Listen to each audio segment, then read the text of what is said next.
I'd like to welcome everybody to a regular meeting of the Ojai Planning Commission. Members of the public wishing to address the Planning Commission on items appearing on the agenda are requested to complete a speaker's card and file it with the secretary prior to the start of the meeting. Cards are available in the lobby. The speaker should state their name and address for the record and limit your comments to 3 minutes or less. Comments must be directed to the commission, not the audience. While Planning Commission is in session, all in attendance are expected to maintain order and decorum and to obey the orders of the chair. Roll call, please. Chair Isabella. Here. Vice Chair Jagiello. Here. Commissioners Mark. Here. Quillisi. Here. Corbin. Here. Nolan. Here. Powers. Here. Commissioner Moore, could you lead us in the pledge, please? I pledge allegiance to the flag of the United States of America and to the republic for which it stands, one nation, under God, indivisible, with liberty and justice for all.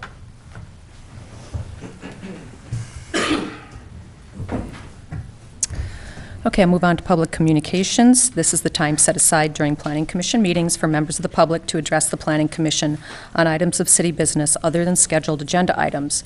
Matters raised at this time may be briefly discussed by the Commission and will generally be referred to staff and/or placed on a subsequent agenda. Under state law, other than for emergency items, no action can be taken at this meeting. I don't see that I have any, that's for Agenda 1. I don't have any public communication speakers card. Would anybody like to speak on something other than those items agendized? Nope. Okay. Then we are going to move on to our disclosure of site visits and ex parte contacts. I'm very familiar with the Ojai Valley Inn, but have not had any ex parte contacts. I visited both sites, no ex parte contacts.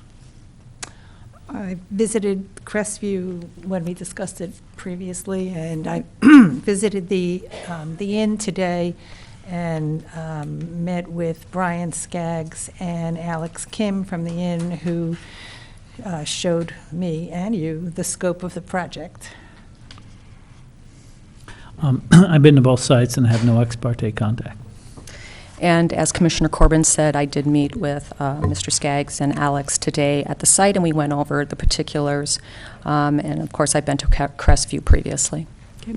I visited the Crestview site, and I will be recusing myself for the Ojai Valley Inn project and actually joining the applicant. I visited the Ojai Valley Inn and met with Brian Skaggs, who gave me a tour of the new motor court design. Okay, so we are going to move on to our first public hearing item, which is Design Review Permit DRP 16-01 for a modification to Design Review Permit DRP 13-09, approved by the Planning Commission on September 4th, 2013, for construction of a second-story addition and residence remodel to a single-family residence located at 601 Crestview Drive, etc. The modifications requested include architectural design, roofline change, color change, and other miscellaneous changes. In addition, the applicant is requesting approval to add a detached covered outdoor barbecue at the rear of the house. The general plan designation for the property is medium-density residential. The zoning classification of the property is single-family residential. Categorical exemption has been prepared pursuant to CEQA. Property owner Ernest Reity, architect Mark Shellnut, AIA architect representative Craig Young. I'd like to hear from staff, please. Thank you. Our recommendation tonight is that you continue that and to allow additional staff time. However, we have had recent contact with the applicant's representative, Mr. Craig Young, who's in the audience here tonight, and he would like to address the Planning Commission on some issues, and I believe provide, do you have elevations with you tonight? Yes. And provide the application with, the commission with his 3 proposed different elevations for the project, just so that you can have them for consideration, and then I guess have a early on look at them. So is this more of a concept review of what, is that the way to look at this? I think it's just the applicant. We don't have a resolution. Oh, I'm sorry. We don't have a resolution, obviously. No. So, No. okay. This is just enrichment material. Here, I'll let you. If the commission was so inclined, this item is on your agenda. Number 1, it's a public hearing, so it is a public hearing. If the commission was so inclined, after hearing from the applicant, the commission does have the power to approve it tonight by minute action and direct staff to bring a resolution consistent with your action back at the next meeting.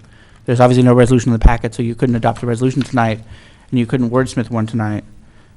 You also would have the option to consider allowing staff additional time to consider the issues. In particular, the issue has arisen that the frontmost wall, the very first of the the two walls plus the house, is of an uncertain permit status. And there are a variety of issues that haven't fully been analyzed related to that first wall as to whether or not it is itself legal and would require legalization by the Planning Commission through a variance, or else perhaps there's a vested right for it. That issue remains to be fully analyzed. But you are a point to keep in mind as you review the submission from the applicant. But in terms of your discussion tonight, I would shy away from the phrase concept review. Rather, it's a public hearing, because it's noticed as a public hearing and allows you to fully discuss the project. Staff's recommendation is to take no action tonight, but rather continue it for further evaluation by staff and the Planning Commission of the existing submittal and anything additional that Mr. Young states to. Thank you. Thank you. Okay, I'm going to open the public hearing, and I'd like to hear from the applicant or Craig, or whichever is which.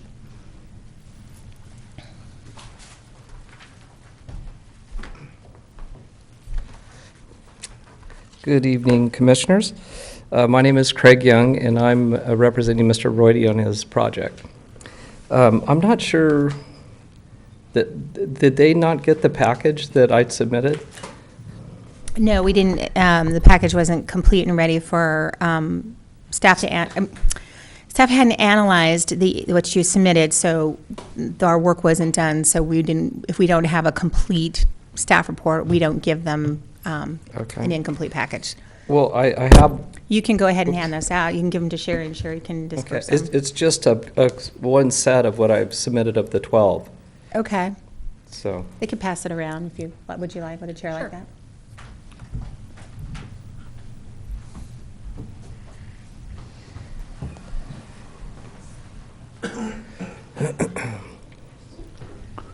I think the main goal tonight for us would be is to maybe get permission to complete Mr. Roydy's roof that's been partially exposed now, going on for about 9 months, or that would be one thing.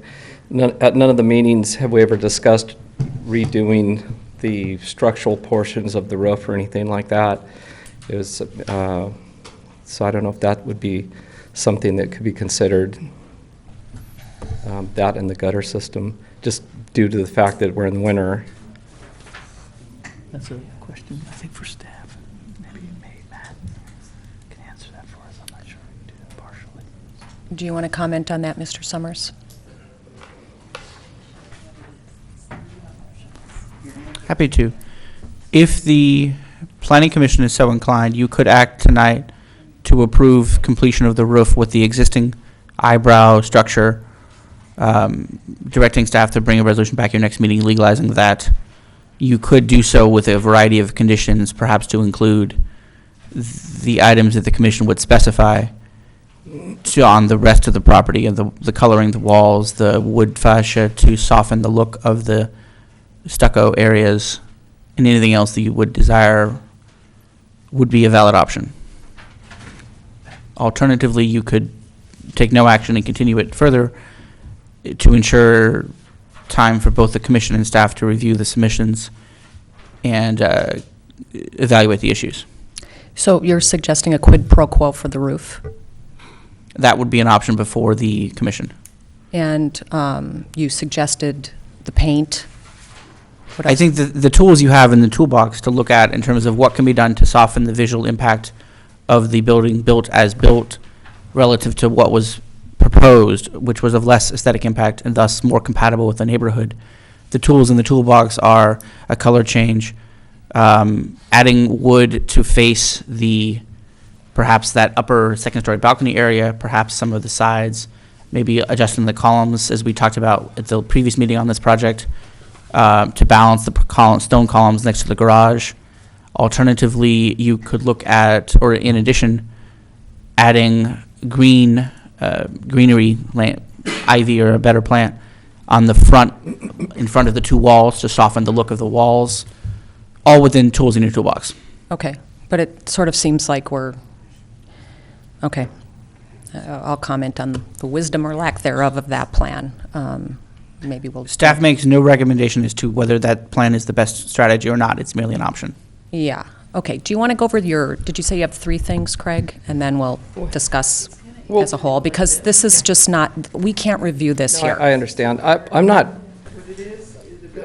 quite sure how come that didn't get, Well, Option A, or take your option A, B, and C and explain them to them. Just do that on the pictures. Do the 3 pictures and that's easier, okay? okay, what was submitted was a cover letter that actually showed, there's 2 things the staff, what was requested last time was to have the actual plan itself, have the elevations clouded, and show what the changes were. And in addition to that, so we showed the 3 options on those different plans. And then we went and had the renderings reflect, each rendering reflect each option so you could actually see what it looks like.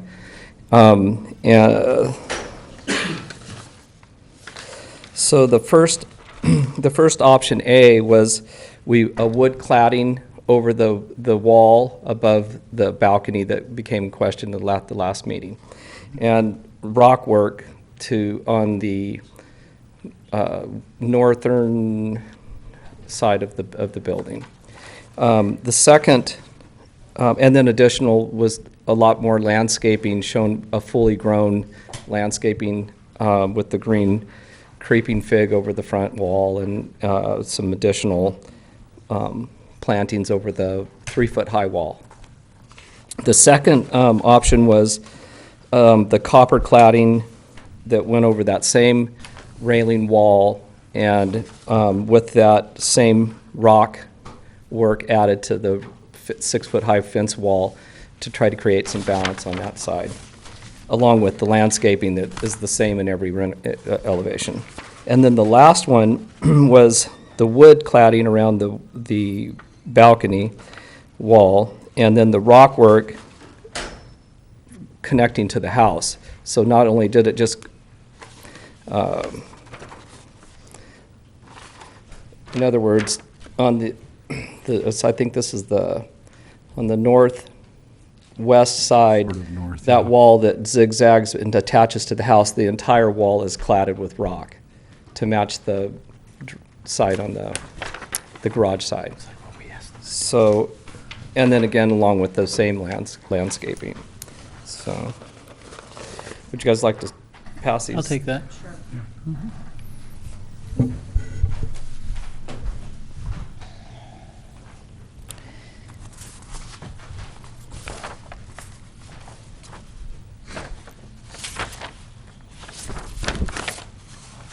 So you know the commission doesn't, giving you an opinion on the fly is not any more benefit than just bringing it in I understand. in a timely way so that it gets dispersed and we can look at it. So, I don't know what's different from where we were when we said you could put a partial roof on. I actually had a cover letter that goes on each packet that says what each option is and what we did and what we included and the clouds. Right. It shows that, so, but I understand that you haven't had a chance to review it. Right. I'm not sure, the reason that it didn't get distributed was because of the issue of this wall in the front that became an issue, Kathy? Director Wald, would you like to Okay. illuminate? That, Right, so I've tried to be really clear about this particular project because it's been going on for a really long time. Please keep in mind that, our deadlines for packet production are way ahead of when you receive your packet and when the meeting is. So we almost have to see something, about a month before it's going to go. We're working on the staffing levels here in the city, are rather lean, and we're working on all kinds of work. So when something comes in, we're already in the middle of scheduling that for a hearing. We have to finish that. So I know I've explained this, and it just, doesn't seem to come across. I'm not sure how I'm not getting this across, but so this week we're doing HPC production prop packets. And so my time is spent doing that. So it's a very tight window of when we have staff to look at stuff. That's why I kept on saying, when we're continuing it from one meeting to the next meeting, it is completely unrealistic that staff would have time then, if it wasn't submitted in for that meeting, 2 weeks doesn't give us enough time to get it for the next meeting because there isn't enough time between receiving the information and when it has to be agendized, noticed, or in this case, it's continued to notice, and then have staff time, have reasonable amount to put everything together and analyze it. With that said, there is still an outstanding issue on the front wall, and I've explained to Mr. Young regarding that front issue, and that will determine whether or not we need to have a correct public hearing notice submitted to the paper and out to the residents at large. That not only is this a modification, but it's actually a request for a variance and what the variance would be, because we can't hear the variance without it being properly noticed. However, the applicant, Representative Mr. Young, approached me tonight very late in the evening saying there is an issue with the rain and the roof not being on. And he asked if it would be appropriate for him to come and speak to you on that issue tonight. And I think it is a public hearing. It's his public hearing. Most certainly you can entertain him, and that's what happened. That's the whole process of how he ended up in front of you tonight, and it's just not a open and shut continuation of the project, because as we know, it did rain, and as we do know, his roof is not on in that section. The Commissioner roof is Jagiello? on Other than on the eyebrow? I can't Right, other remember than, what would you say? Well, the roof is up to the section about 2 feet from that whole master bedroom eyebrow section in the back side. Oh, because it's sheets of you standing have to- seam. I'm yes, sorry, it's yeah. not just laid like, yeah. Yeah, sorry. And so the request tonight is in part to allow finishing the roof on that section? Well, that's the last section that needs to be completed, to finish that and put the rain gutters and downspouts on.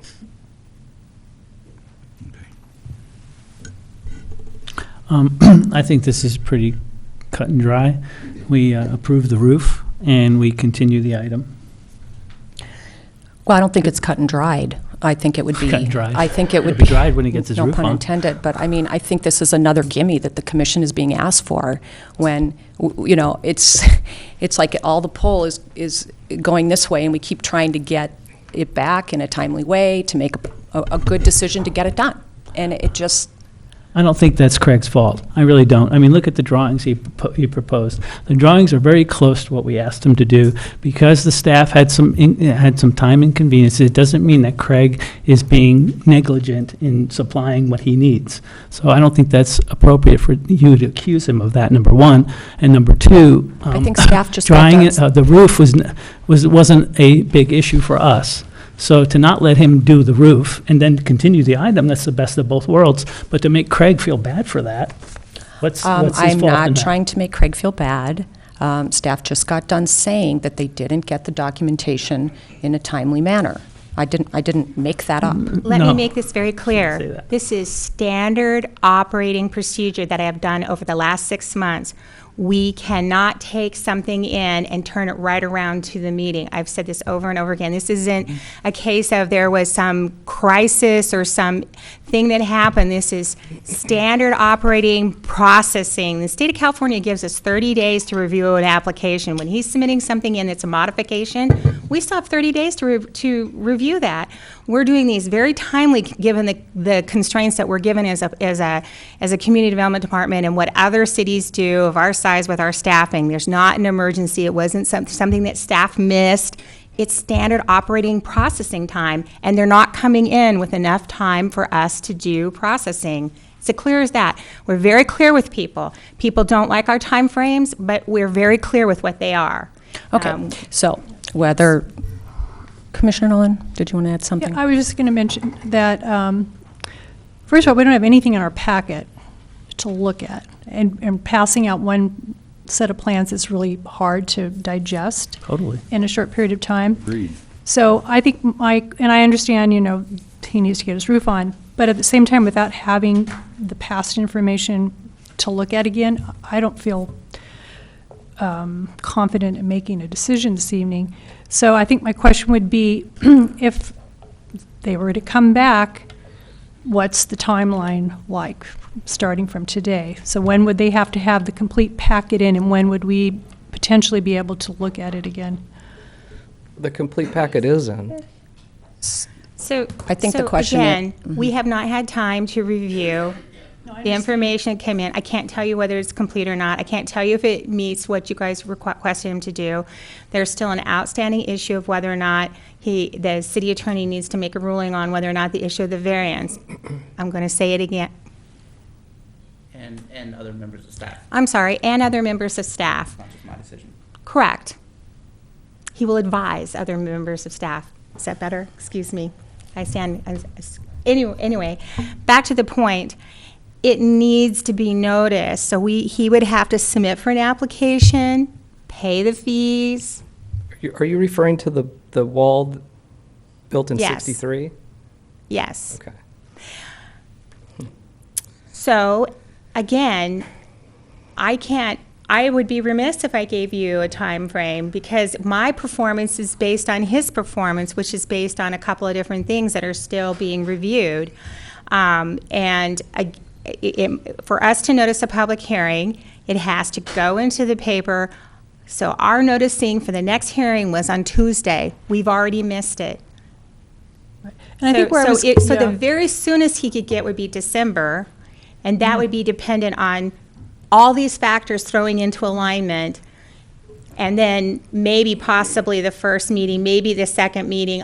I don't know. That's why I feel remiss in ever giving you a time frame that is dependent on someone's performance other than my own. All right, and where I was going with that was, if we decided to continue this item, a lot of times we, say either a date uncertain, or we give them a date, and that's why I was inquiring about that. Now, Right. I completely understand the situation. It was just more of, So- what would be our next step here tonight? That's all. Well, again, I think that, I don't know, I don't have the information in front of me, maybe Sherry knows. Do you know when this first came in, when we first processed this in Planning Commission? It's been a number of times that we've asked for the information. So I don't know really what to say to you, other than I would just suggest that you continue it to a date certain, or so we don't have to renotice unless there's an absolute need to renotice. Is that what you would say? That saves the applicant and the city time and money. Right. Right. I'm okay So with that. again, we can certainly strive for the next meeting if there's not, if the decision on the variance has been resolved. But if it hasn't, I'll be back before you again asking for a continuance. So it's a double-edged sword. Every single time I come back to you is because, something has not, we haven't had the information. I don't even at this point remember the last time it was before Planning Commission, because I think we've had 2 or 3 continuances since the last time it was here.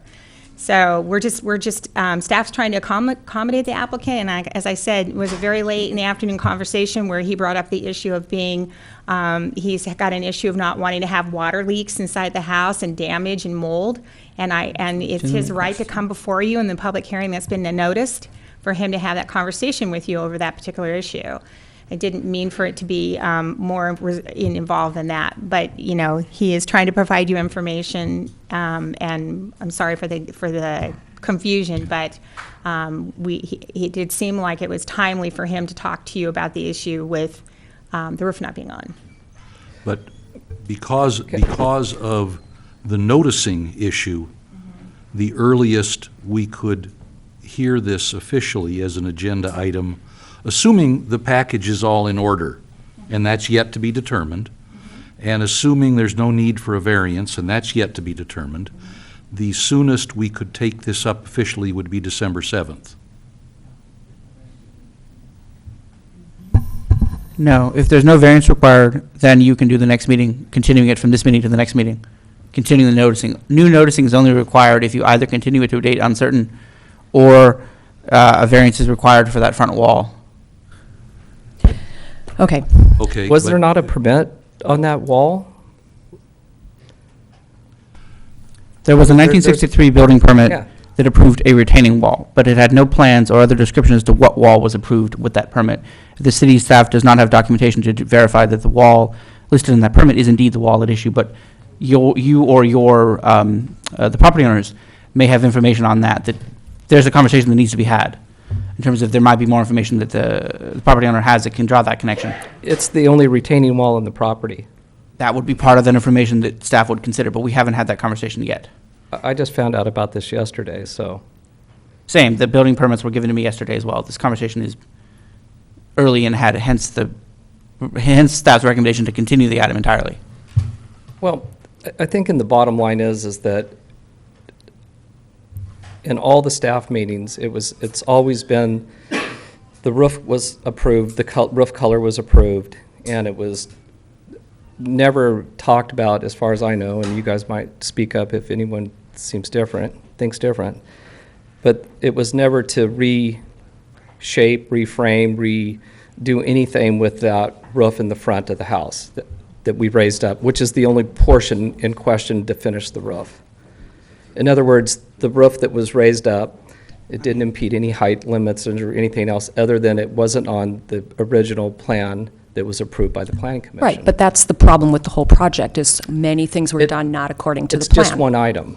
It's just one item, and it's an item that, I mean, correct me if I'm wrong, has anybody said, we want you to take that down, lower it, do anything? No one's mentioned that at all. It was just, the latest thing was, and when I was asking for definitive clarification on what exactly you guys wanted, which I got that last meeting, it was that wall, the railing, was just too much, so we provided some different scenarios on it. But again, the roof, it's never been changed in anything submitted to you. So just to clarify, it was not built according to the plan.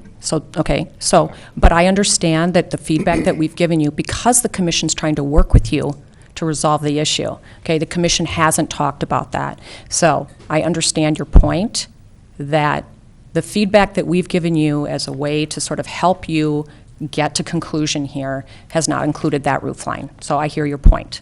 So this is a public hearing item, so I want to hear from Mr. Shellnut, and I want to see if anybody else has anything else they'd like to say. And then if you want to say anything else, that'll be fine, and then we'll discuss and we'll decide whether or not we have consensus about the roof. Okay, thank you. Okay. Yes, Mark Shellnut, Oakview. I was thinking you all had this packet before, so it's hard to really talk about the three options if none of you's really seen it. I believe on the latest submittal that we addressed the massing and the breaking up of the materials. Again, just to tie all the building together from one side to the other. The roof, waterproofing, that's kind of a Craig issue. Since you haven't seen it, I really don't have much else to say about it. I think we'll see it, hopefully we'll see it soon. And then you can come back and we'll talk about it then. Thank you. Thank you. Anybody else like to speak on this matter? Okay, I'm going to close the public hearing then. And I'll just say that as I conveyed to Mr. Young, this whole process has been a little bit of death by a thousand cuts. And I do think this commission has been trying to work with the applicant in as flexible a way as possible. And, the feedback that we have given them has not involved changing the roof line, even though the roof line has deviated from what was approved. So I'm okay to allow the roof to be completed and to continue the item to, I guess, a date uncertain. I agree. I think we want to continue it to a date certain, though, so we don't have to.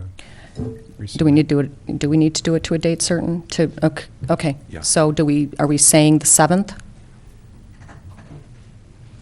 Okay, I'm going to try this again. My recommendation would be that you continue it to the next meeting. Okay, let's do that then. But with the understanding That it may have a we'll be variance. back here continuing it again, and there'll be a clear understanding that the reason would be because we need to address the variance issue. Yes, I understand. Thank you. Okay. Commissioner Merck? you like me to make a motion? Unless anybody has an objection to anything that's on the table. Okay, let's make a All right. motion then. Thank you. So I would move that we continue this item to the November 16th Planning Commission meeting with the proviso that the owner can go ahead and finish the installation of the roof. I'll second that. Roll call? Merck, Yes. Quilisi, Yes. Corbin, Yes. Stecchiello. Yes. Isabella. Yes. Nolan. Yes. Powers. Yes.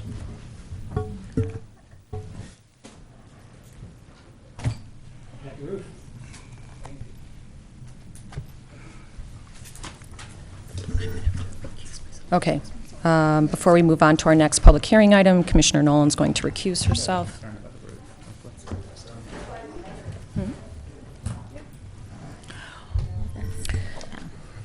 Okay, so we're going to move on to Design Review Permit DRP 16-09 and Tree Permit TP 16-39 for renovations to the motor court and landscaping at the Ojai Valley Inn and Spa, 905 Country Club Road, Assessor's Parcel Number 024001010. The general plan land use designation of the site is IR, and zoning classification of the site is IR3. A categorical exemption has been prepared pursuant to CEQA. Property owner, Ojai Valley Inn and Spa, LLC, applicant Brian Skaggs. I'd like to hear from staff. Thank you. So before you tonight is another design review permit and tree permit for modifications to the Ojai Valley Inn. And we'd like to note that they're continuing with improvements to refresh and make its entryway more accommodating to visitors. Over the last couple of years, we've seen a number of projects from the inn. So with this, I think we just kind of go through this rather quickly. I think the applicant has a PowerPoint that he's going to provide for you tonight. And so obviously, staff has provided you in the staff report the typical analysis we give you with as a general plan consistency and zoning. In this particular case, we've also provided detailed analysis on the parking. And a lot of the analysis we provide for you tonight in the staff report, date back to the rather comprehensive remodeling that was done with the inn back in 2002, for which there was a environmental impact report. And so we would just like to note that based on that, and we should note that some issues with the project that was approved back in 2002 with this environmental impact report, some things have been done, some things have not been approved, actually constructed in that.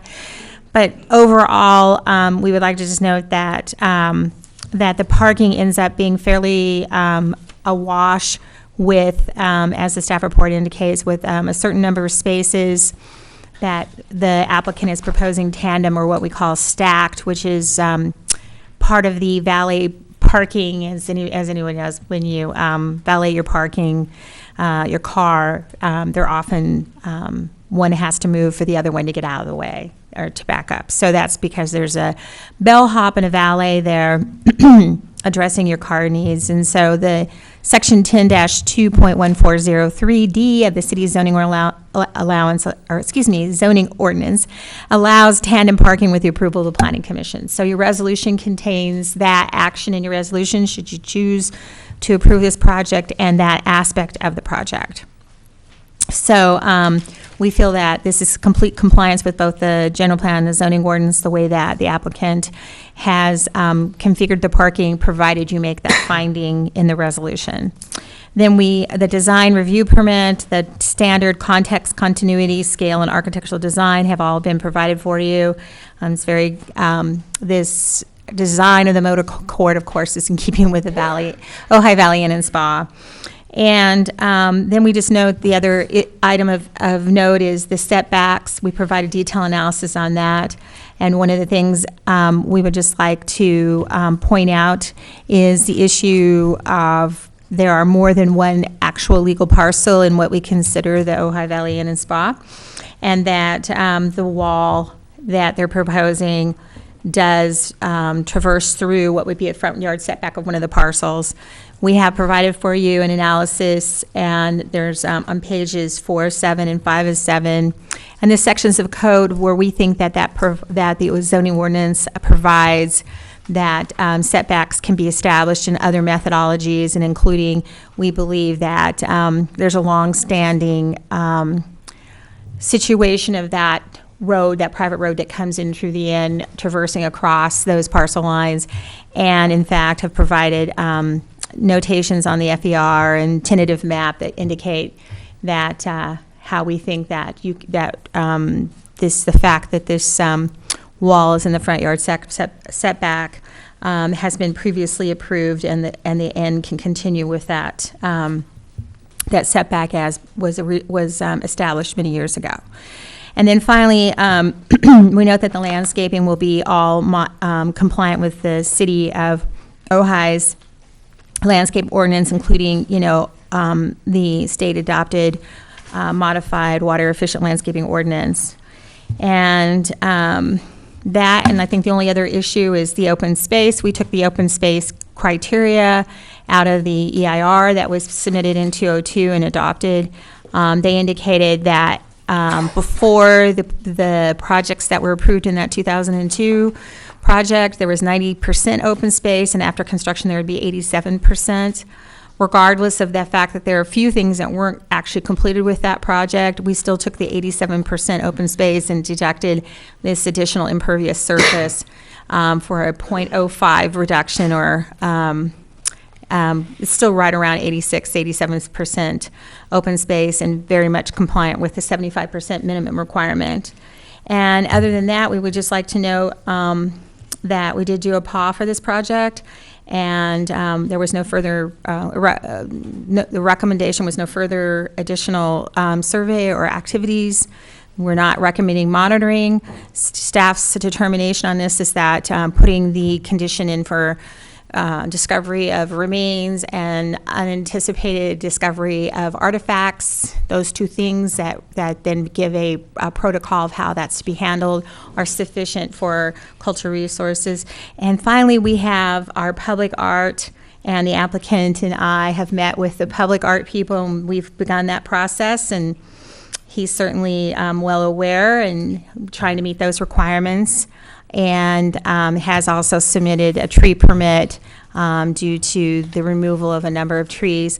It should be noted that we do always like to value the trees so that it's in the administrative record, but the applicant has significant landscaping provided that will then offset that. There's no need. This value in here is not intended to be mitigation where he pays it into the tree in lieu fund. That's just to quantify what we need to see in landscape. And finally, we just, for your approval, we provided you a resolution with the conditions of approval, and then in the back as attachments, some of the previous historic permits that were granted for that wall, just provide you documentation on the history of that. And with that, I'm open to any questions you may have. Any questions for staff? No? Okay. Then I'm going to open the public hearing and love to hear from you, Mr. Skaggs. Well done, Kathy. All in favor? Yay. Okay, so we're going to talk about the motor court, and hopefully this is going to be a much simpler, much less controversial project coming your way. But this is speaking to the arrival, the first thing that the guests experience. It's really important, like I told the commissioners that visited today. Once we get guests into the grounds, once we get them into the restaurants, into the guest rooms, we wow them, we have them, but they're very unimpressed by our arrival. And what that means is when they pull up to the bell stand, in most cases on a Friday evening, I invite you to come out there anywhere between 2 o'clock and 4 o'clock in the afternoon. Any typical Friday, there will be a line of cars down our driveway waiting to get in. So these people coming from LA that have been fighting traffic all the way up here to get here suddenly find themselves in a traffic jam again to be helped by a bellman or a valet in order to take the car from them so they can go check into the room. The motor court, the circle, it's just not large enough. So if you look at some of our competitors, this is Terranea. I don't know if anybody's ever been down there, but it's down in San Pedro. This is their arrival. That is a huge courtyard. That's probably 50,000 square feet, albeit this is also a 700-room property. This is Bacara up in Goleta. Again, very large. This is very similar to what we're looking for. but it's pretty impressive when you pull in. This is Grand Del Mar. Now, this is one of the competitors that we judge ourselves against. They're in San Diego, but as far as service, they are off the charts with every measuring tool there is. So we're chasing them in service quite often. But this is their arrival, also very impressive looking. It's a wow when guests arrive. There's ours. And another picture. So plan view, this is what we're dealing with. It's basically the circle in the middle. Does this pointer work on the TV? No. Okay, so the circle in the middle, and basically you have 2 lanes of traffic going around that center landscaped circle. So we knew that circle needed to be bigger. There needs to be more lanes of traffic. There needs to be parking spots to be able to temporarily park a car, or even permanently if we're running out of spaces. But the check-in process, once you get through the AAA and all the Forbes, those are the measuring, the 5 Diamond and the 5 Star, those are who measure us. But once you make it through all of those standards with a guest at the front desk, 15 minutes have elapsed. So you have 300 people checking in, potentially on a Friday. That's worst case scenario. Typically it's 150, 200. But it's going to take a minimum of 15 minutes for them to get to the front desk. So we need a place where we can basically pile these cars in to where we can get everybody into the lobby and get that process started. So we knew it had to get a lot larger. But then last winter something happened. At the bottom of the screen there, off the plan, we lost a eucalyptus tree. And again, like all the eucalyptus trees, they fall for no reason. But what that did was opened up a tremendous view to the Pink Moment. So when we met with the architect, who I'll turn it over to the architect now, who will take you through the new drawings, but this is one of the things that we really wanted to highlight. And it may be unknown to a lot of citizens of Ojai, but we celebrate the Pink Moment like no other. So as soon as people check in, there's a sign next to the lobby door with a picture of the Pink Moment. It says the Pink Moment will happen at this time that evening. Of course, the time gets changed every day. But we also have an electronic bell up in the bell tower right above the lobby. So at the Pink Moment, bellman runs in, dings the bell, all the staff remind the guests, hey, now's the time to look at the Pink Moment. So we thought, hey, what better way? We've got this opened up view now to the Pink Moment at the arrival. Why not frame it in as best as possible for people to look at it? But as Paul Poirier will go through, the exit to the circle exits directly towards this Pink Moment. So if you happen to be a guest who has checked out of their room at noon, because you have to check out, most guests stick around. They give us the bags, they check out of the room, they go back to the pool, they go to the restaurant, they stay until the evening time. If they happen to leave the property during the Pink Moment, the exit out of this new arrival circle is going to point them right at it, so they won't be able to miss it. So with that, I'll turn it on over to Paul.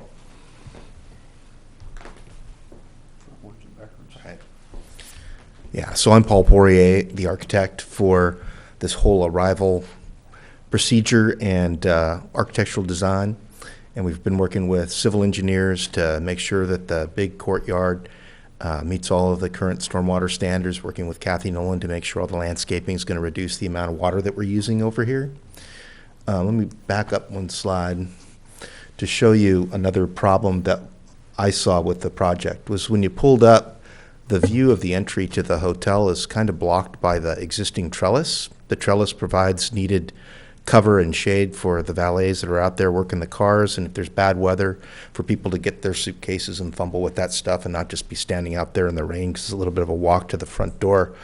But it makes it a little confusing. You don't see the beautiful tower that's there at the entry. So when we redesigned the project, this is the new design superimposed over the red lines that shows the existing layout. We pulled the trellis back from the entry, so it makes a little outdoor room there that you can see from the courtyard, and that you can see also the Pink Moment from the position when you exit the front doors to the whole hotel and spa. You'll be able to be looking out at the Pink Moment across this courtyard. And we also worked with the civil engineer to make the grades of the circular courtyard and the perimeter walls that are 42 inches high to block the view of the lower level parking that's below. So in terms of filling this thing in. We will be cutting a little bit to make some bioswales and things like that, but a lot of this is going to be on fill. We'll be bringing the grade up because currently it's sloping down the hill. This is the plan without the old plan underimposed under it. Again, you see the circular courtyard where you'd park, the little drive aisle that's going out down at the bottom. This is the Pink Moment view from the front doors to the Ojai Valley Inn, and how there's that outdoor room that's looking right out towards the view. Those arrows are showing where you get that view through the little window in the trees there. This view is showing your sight line of a person looking across the motor court, and how the perimeter wall will block the view of the cars when you exit the inn. And then where the driveway is, the top view is where the driveway section is cut, where you drive down to the parking lot. There's another little wall that's going to screen your view of the parked cars down at the lower level.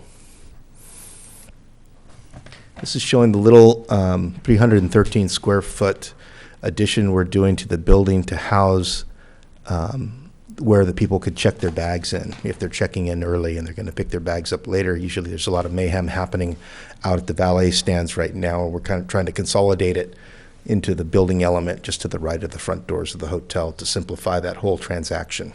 Or if people are going to spend a little more time in Ojai and do a late checkout, they might leave their bags there, come back in the afternoon on a Sunday, and be able to pick up their bags quickly. This is an elevation drawing of the addition, which is just to the right of the main door to the Ojai Valley Inn, and some side views of that. This is a view of the trellis that has a solid roof over it, much like the one that currently exists, with a little bit of a bulb out on one end for the valet stand, where that guy stands at his little kiosk picking people's keys. We have 2 of these to be able to accommodate the mad rush that happens on Friday afternoons. So this is an aerial view that probably shows what we're trying to do the best, because it shows the 2 trellises that we're going to be putting in. It shows the outdoor room at the front door to the main entry to the whole Ojai Valley Inn and Spa, as well as the entry to the banquet facility on the left, the Anacapa building. Also the pavement treatments that we're doing. If you go from right to left, you would be driving down the long road that comes from the initial guard shack down at the street. You drive up that street that looks much like a residential street, but there's really no termination that you see. You may see a view of the hotel building in the distance currently, but there's nothing there to say you've arrived there. You're kind of wondering if it's your first time to the hotel, where does this place even start? So we're putting a fake gate right at that position with some walls that flare out, some nice landscaping in front of that, so that you'll see that at the beginning of that long drive, and you'll go, okay, it looks like I'm going up ahead, so that a little bit of that anxiety will be taken out. And once they go through that portal, there'll be a little bit of enhanced paving there with some pavers that people will go, oh, this sounds a little bit different when I drive across this, looks a little bit different. We have these things called the breadcrumbs, which are a couple more little paver strips going across there to have people check their speed, a little bit of a different sound. And then when they get to the corner where they have an option to go either right to the motor court or left to the self-parking, they'll see that if you follow the little signage that's on the wall, it says hotel lobby, you're going to be going on the enhanced pavers and out towards that big motor court and driving through the valet and check-in and all of that. There's another view of what that would look like if you were flying in a plane. And in the center here, we have this fountain that has a magnolia tree growing in the middle. So these are some of the details. It's going to be carved limestone fountain elements with water around there, recirculating, of course, with some low plantings around the edge of that. These are the paver styles we're using. We're working with Airval Block out of San Luis Obispo, and we're using the Sunburst blend in the eye pattern on the left with a dark brown, they call it a magnum brick, it's a little bit bigger, dark brown border. That would be the line between the different lane designations on the plan. In the middle is Sienna Brown, which is a brown blend of colors. That would be on the innermost, right around the fountain, and the outermost, kind of the outer traffic lane that goes through the valet. That would be differentiated with that color. And the bands, again, would be the dark brown. So those little arrows are all showing you where the different patterns go, and we've run through numerous different options on this, and this is the one that causes the least amount of havoc with people in high heels, but gets some old world flavor there that doesn't exist with the existing asphalt paving. These are the materials for the fountain, the limestone perimeter and vertical surfaces on the fountain spouts we're planning on having, the wood stain matching the existing. These San Felipe tiles are going to be replacing the existing terracotta tiles out on the patio out in front of the main entrance, existing stucco colors, existing handrail colors, existing door and window colors, just kind of trying to make our addition feel like it's always been part of that part of the architecture. These are the paver colors.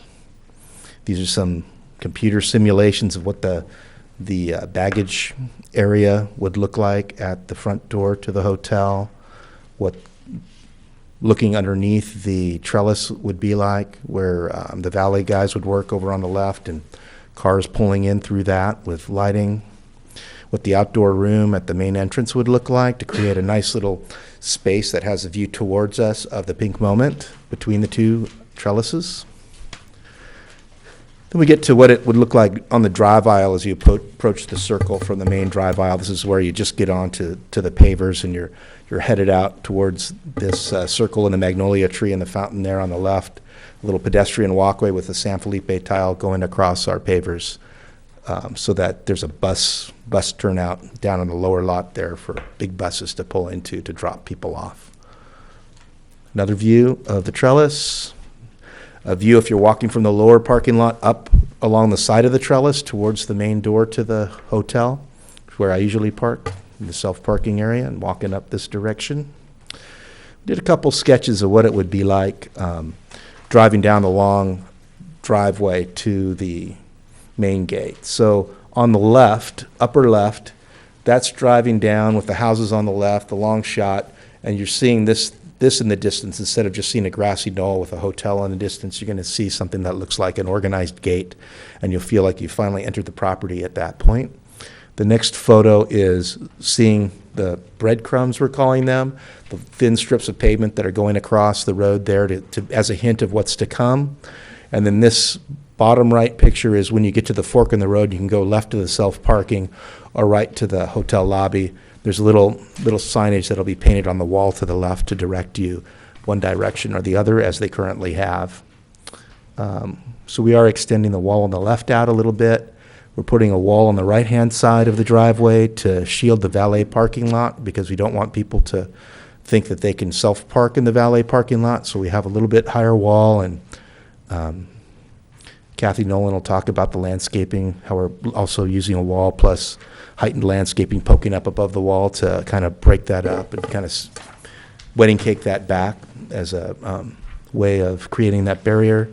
And then in the lower right, we have a low wall that's kind of undulating so that there's a varying amount of landscaping between the pavement and the wall, so that we can create this, not just a straight alley, but a little bit of interest as you drive along that path.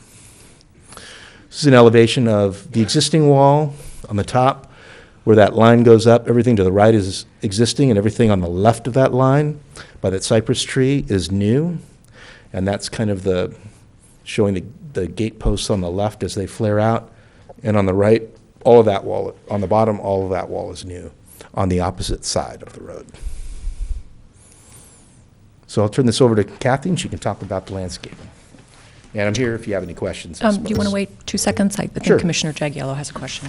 So back to the overall site plan, I'm sure you've done your homework. You guys do an excellent job over there. Thank you. I'm just having a hard time seeing a bus make Yeah. that circle. And what the inlet and the outlet and how that works. It looks like that appendage of a planter sitting there is an impediment to that flow going around the circle. I'm assuming that's two-way traffic coming in as well? It's actually, it could be two-way traffic because it's wide enough. And for fire and emergency access vehicle, it would be two-way traffic, but we're really trying to make it one-way traffic. So the thought is that that's lanes coming in. I don't know how to, yeah, the buses pull out right down in there. Okay, bus pulls in there. Yeah, I and then got they it. It get onto doesn't come that into the tan court. Okay. paving, and they walk up that path towards the front. But, and I'll tell you right now, that you are able to get a 60-passenger bus around the two-lane circle we currently have. Right. It's not easy. But the 5-lane circle we have, the buses will very much be able to get around it. But that's what this is for. And right now, if you go over to the end, in this part of the lawn right here, you'll see arrivals to the right, buses to the left. Because we send buses this way currently, and then they go out the back gate. Right. The back side gate. But what we've never had is a designated parking area for buses. And fortunately, we're getting a lot more groups that use mass transit and come up in buses. Good news for everybody in Ojai. But the trolley also stops out in the middle of that parking lot. The Ojai trolley currently, this would also be the Ojai trolley stop. So if they come into the circle and do the circle there, Uh-huh. you see the appendage and the planner sitting there? Yeah. You're Here making and that here. turn around that way coming out. You don't see, I'm sure you've done that on paper. No. My- They would simply, if we allowed it, and I'm not saying we would, but we could, to come in, and then they can go out this direction and make that turn or that turn. That turn looks sharp too, that right turn right out of the, Well, again, it's made for fire trucks, and from what I've experienced up there during emergencies is buses even turn sharper than some of those trucks. okay. Let's go back to the one that has the superimposed plan, because the scale of the circle is deceiving. Right, I'm So this is the getting that. existing. Yeah, so Around. in the red, I mean, the buses are making that. It's not easy, but they're making that. But what they're also having to do now, and actually go back to the original, go back all the way. There we go. What buses are doing now is they're making that left turn up there. They're coming through here. They stop right here at this archway going across to the lobby.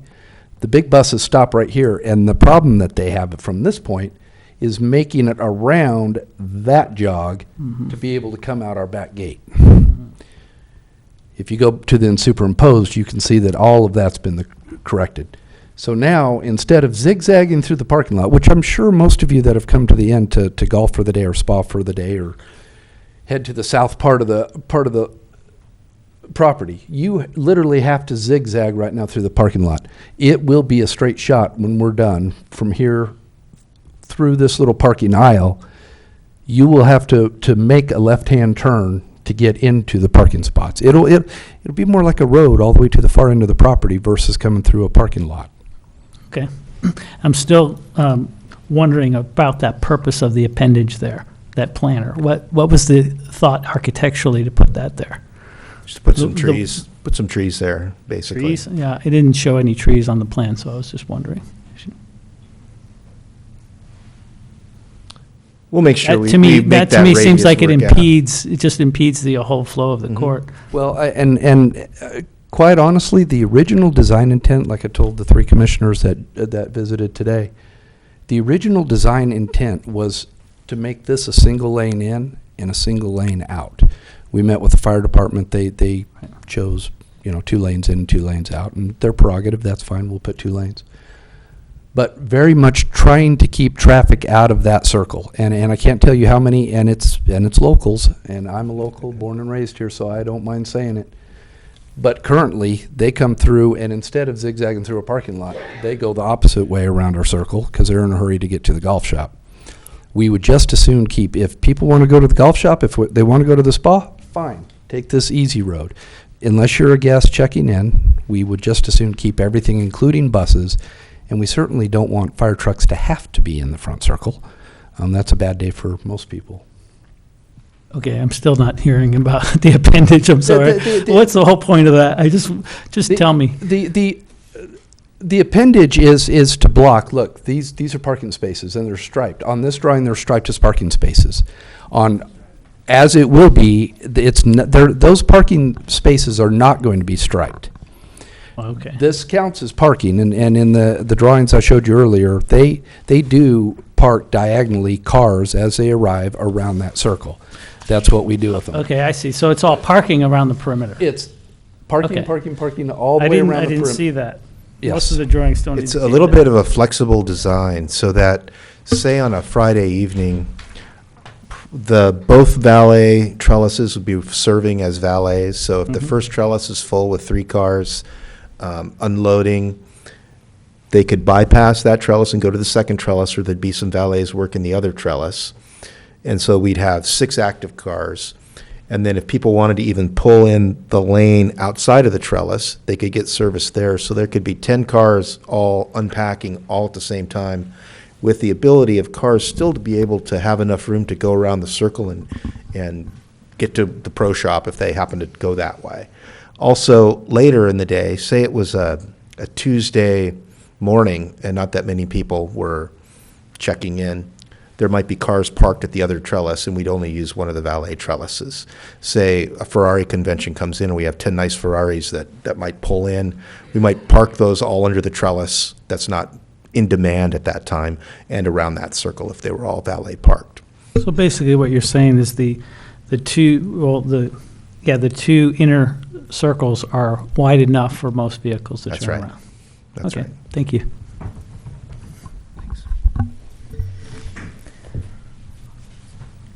Any other questions for the architect? Commissioner Corbin? I guess I would have really liked to see this with cars in it, your drawing. Anybody else? Because I can't find a scale on it anywhere either. Okay.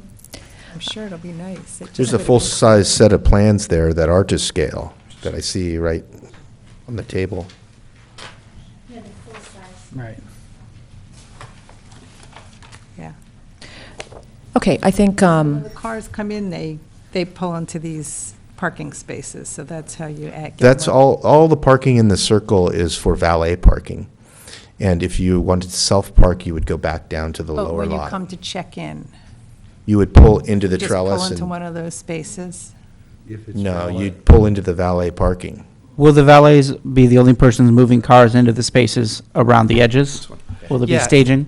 Yes, absolutely. And you know, again, like I told the 3 commissioners that visited today, very few people self-park anymore. We're one of the only hotels that provides free valet service. Now, it doesn't mean that, you know, people don't give tips and whatever.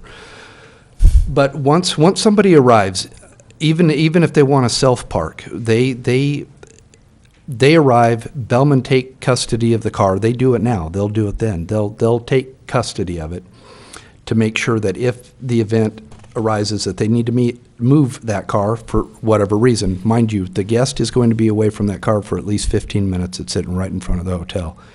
The only people that are going to be parking in that circle will be valet, much like the rest of that parking lot. 95% of the parking lot on any given day is all valet. We have the keys. Nobody will be self-parking in that circle. I get that, but so say I'm coming to stay and I come in and I drive up here and do you check me in outside or how does that work? No. Do I put my car someplace and I go inside? No, you'll drive under one of the 2 trellises, probably the first trellis you get to on any day but a Friday and maybe a Sunday.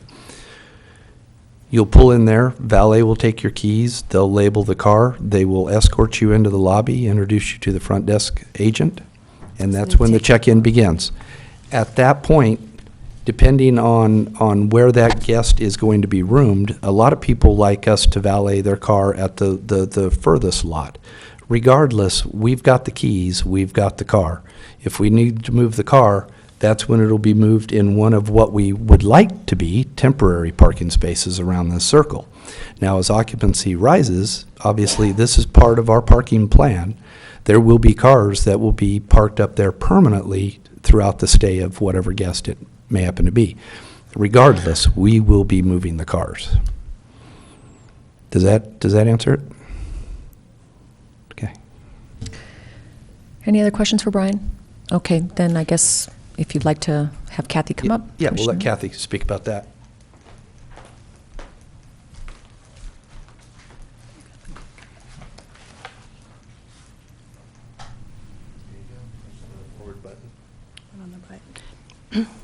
putting my other hat on right now, Kathy Nolan, landscape architect for the project.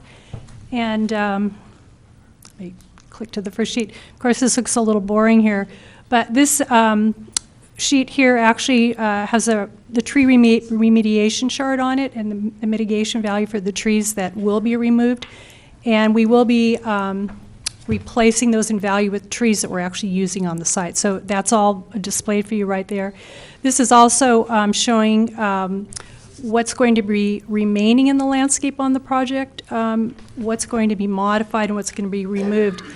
And one thing that I'm finding that it's, well, a couple things that's been really exciting about this project is, first of all, we have a really good design team and the client, we've been collaborating. So not only is it going to be a beautiful experience and just beautiful to look at aesthetically, but we are also really pushing a lot of sustainability factors, and that's been just really a pleasure to be able to work on that.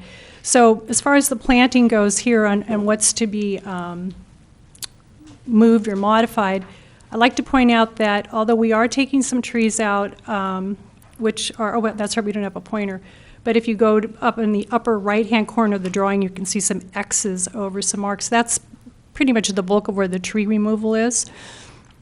If you haven't had a chance to look at the report, basically there was some eucalyptus species, Mexican fan palm, and peppers predominantly would be the removed trees.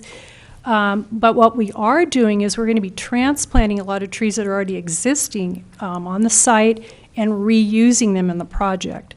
So in addition to new trees that we're bringing in. So I'm going to move on to the next slide. And our concept, of course, is in the upper left. And then you can see by the colored area, that's our landscaping. So I'm just going to kind of start at the entry gate that Paul had mentioned earlier and just kind of walk and talk you through it, what we're doing there. So at the entry, you can see two large, we're actually using valley oaks, the native. Vanna white for you? Oh yeah, thanks, Vanna. I know, I keep wanting to do a poker, like thinking I've got a little red, laser here. So those are kind of flanking each side. And, not only are they one of the dominant native trees in the valley, but they happen to be one of the dominant species at the end. There's some very nice mature specimens on the property. So we're bringing that back in. And then, of course, as Paul had mentioned, we've got the two walls flanking either side of the drive. And we've got some planting in front of that, low planting, so you'll see the wall. And then up above the wall on the back side, there's going to be some shrubbery, so you get some nice layering and a framing.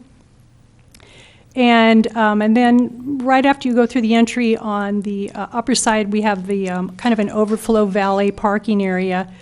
And one of the exciting things is that when you look up at the top, and it's kind of hard to see here, but you can see it on your plan, is we're actually installing rain gardens on this project. There's 3 of them. There's one there, and there's 2 down below the motor court area. And so what we're doing is capturing stormwater runoff. In that case, it's going to be coming off of asphalt. On the one below the motor court, it'll be capturing extra water that wasn't going through our permeable surface. And I think the exciting thing about it, too, is we're doing a lot of soil building on this project, so we're going to be adding a lot of compost. So now we're increasing our water holding capacity. In addition to that, helping with the filtration of any pollutants that may have been on the road or in the parking areas. And then in addition, that'll help, the soil will actually be holding water, so that'll help in the reduction of our irrigation water use. So back to the tour again. So that's going on in that upper area. It's framed by an existing olive and some transplanted olives, and then a lot of low water use plant material. And then as we move along, we actually have a small orchard, a pixie orchard. The inn actually does grow a lot of produce and herbs and what have you, and they use that in the bars and in the restaurant. And they do happen to celebrate Pixie Month, and they have, Pixie cocktail and what have you. They actually have a Pixie pool. So that's what is going on there. And then as you go further now, you're going to be going over the breadcrumbs and entering into the motor court. and then that's framed with 3 Italian cypress. We have a total of 5 Italian cypress that those are going to be transplanted. Existing, we're reusing those again on the site. And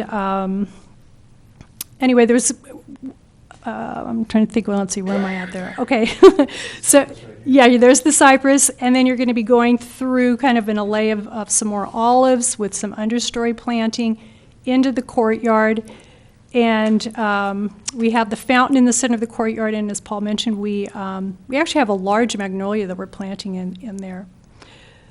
Kind of cool down the space. It's actually a very hot, bright place, especially in the middle of summer. Of course, the pavers are going to help tone that down, but the tree will help also. And then plantings on the outside. And then I'm going to get back down to just below the motor court, on the outside of the motor court. There's also 2 additional rain gardens. Yes, there, and then on the opposite side. And so once again, that's where we're going to be capturing water, and then a little bit of planting that gets into the parking area. So I do want to say that our planting is predominantly low water use, a little bit of moderate, but originally there was just a little under 9,500 square feet of sod that's existing. We're taking that out.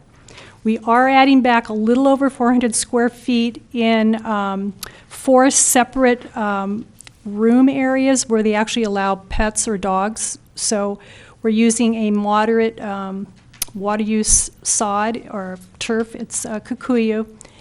And so I feel just by removing that amount of sod is significant. The existing irrigation is predominantly spray heads, and so there's a lot of high water use.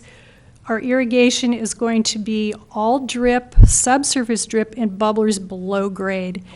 I know this isn't in your packet, but I just finished the hydrozone plan, which has to do with the MAWA, the water allowance, and we are at least a third below the MAWA on our water use, which is really good.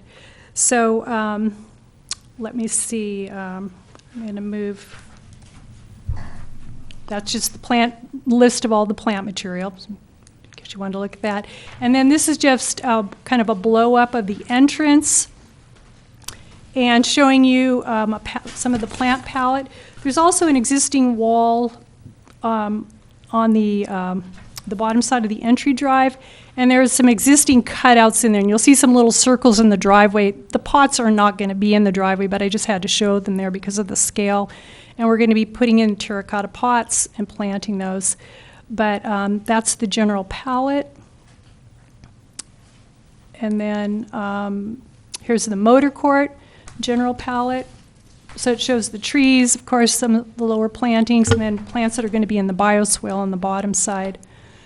And let's see if there's anything else here. Well, that was it. Any questions? Commissioner Quillisi? Thank you. I have a question about the tree permit. Is this the appropriate time to mention that, or later? No, this is fine. Okay. I have been going up to the inn since the 60s and always enjoyed that row of eucalyptus trees that bordered the road and kind of separated you from the golf course. And I noticed that there's about a half a dozen of them near the motor court now that are proposed to be taken out. And frankly, they look awful. They're big black patches, and it looks like the trees are in serious decline. My question is about the rest of the eucalyptus trees along that side of the road. There's at least a dozen more that look equally bad, and I'm curious why the removal of those trees, since the ones that you're removing are slated for removal because they're a hazard to visitors and staff, why the rest of the trees down that road there, which look, to me at least, an uninformed observer, they look equally diseased or distressed or whatever, are they not also at least equally a hazard to visitors and staff, and why is there no mention of them here? Seems a little bit to be a loaded question. You know what, I'm not an arborist, and maybe we should have an arborist come and speak to eucalyptus trees, but I can say in my 23 years at the inn, eucalyptus just by nature are potentially could be labeled dangerous, because even a beautiful eucalyptus tree loses very large branches. Subject to falling. For no reason. No notice, yeah. For no reason. You know, truth be told, if we could get a permit and take down probably, you know, I don't want to speak out of turn, but we would just as soon see all the eucalyptus trees leave, personally. Now, I'm not talking on behalf of the owners of the Ojai Valley Inn, but the eucalyptus present a problem, and I would like to see them all go. I'll give you another interesting fact about eucalyptus. So about 2 years ago, a little over 2 years ago, 2.5 years ago, put a couple of $1 million in our irrigation system at the golf course. Now, you know, hindsight, we're kind of looking genius because we're making our way through this water issue, and water is a severe issue. And we're speaking to Angelo, and we're seeing how the inn can help. But during that, they used trenchless technology to pull new pipes throughout the golf course. And by doing so, of course, they cut down the sides of each fairway. Well, a lot of our fairways are lined with eucalyptus trees. So by doing that, they literally cut a lot of the feeder roots into those eucalyptus trees. Now, the arborist said that was fine, it wasn't going to harm the trees, and it hasn't harmed the trees. But what it did do is lower the amount of water needed to keep the grass green, because the eucalyptus had been stealing all the water from under the lawn. So I think when we start talking about water, and I know water is going to come up in a lot of meetings, and I know this isn't the meeting that we're talking about water, but we probably ought to be talking about species of plants and eucalyptus trees. I mean, eucalyptus trees, in my opinion, belong in Australia. We're not in Australia. So I think in subsequent years, looking at our master plan, the entry road is something that we do want to do. It's something we've looked at 2, if not 3 times in my 22 years. I can show you the drawings, where eventually we'd like to take all those eucalyptus out and put something a lot more drought tolerant, like olive trees down the entrance. But baby steps, master plan, keeping the business viable, keeping it competitive, keeping it ready for the next economic downturn. I talked to the 3 commissioners that came today. One of the things in 2008, the luxury market pretty much got decimated. We did too. We had to lose a couple of hundred employees. Our occupancy plummeted. But at that point, we didn't have the group business that we're starting to garner now. Again, this is another step. This project is another step in getting those meeting planners, those planners that come for Land Rover or Toyota. They send one person out to property. You saw the Terranay, you saw Bacara. That's their first impression. You know what our arrival looks like. We've got one chance of getting this big group, right? The more groups we have in our pocket, the next economic downturn, the better off we're going to be, the better off the revenue to the city's going to be. This is just that step. Will the front drive be the next step in the removal of all those eucalyptus? Possibly. One point to note is that it is tonight when the commission will be discussing water-wise development standards. In fact, it's the next item. You're welcome to stay and join the conversation. I just might. I just wanted to make a comment kind of dovetailing on what Brian had just said about the golf course irrigation system. So one other thing that we're doing on this project is, of course, we're using a smart controller and a weather station, and I mentioned the drip, subsurface drip, and the bubblers below grade. But what we're also doing is we're going to be running a wire for the dual 2 system similar to the golf course. So in the future, they can actually, you just end up putting a little attachment on the solenoid on the valve, wire it to that dual system that we're going to be pulling to all the valve boxes, and then basically you can computerize it, and now you've taken it to a whole nother level of sustainability and being able to, monitor further, what's going on with the watering system. So we're actually going to be doing that, where I'm specifying that on the irrigation plans. So, any other questions? Doesn't look like it. Thank you so much. Oh, wait. Oh, I guess Commissioner Powers does. And Why isn't that being implemented? I hear you that you're running the 2 wires. Why isn't that being implemented now? Just budget? Yeah, and it's a little more complicated. The system that they have right now for the golf course is one type of system, and I've actually already met with the manufacturer's rep about this. We have to get a whole nother but compatible software program to go with it, which the Inn doesn't have right now, but it's something that they're going to be looking at in the future, so we're just kind of planning ahead and being ready. But in the meantime, our system is going to be very efficient. That'll just take it down the road to the next step. Did I answer your question? And anything we need to know about the fountain? And It's recirculating. I mean, as far as water use? Yeah, I mean, basically, with the new MAWA standards, you can actually have a fountain or a water feature or a pool, and you have to include that as a high water use feature in your water calcs, and it does have to be recirculating. So we've done all that, and that's really only our high water. And as I mentioned, I just ran doing all the hydrozone calcs this last week, and what they do is you input how much area the project is, how much of it's going to be landscaped, and how much is going to be irrigated, and basically it spits out, you can only have this amount of water annually. And then I have to design my plant material and all my irrigation to comply with that.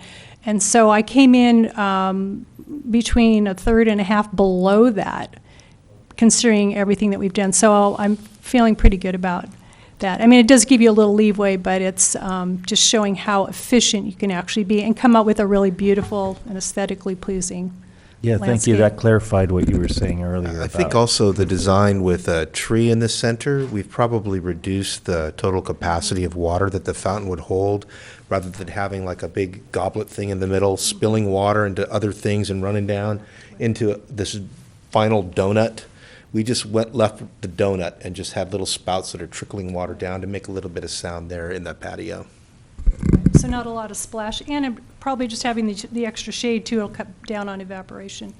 So, okay. Thanks, Kathy. Thank you. This is a public hearing. Does anybody else like to speak on this matter?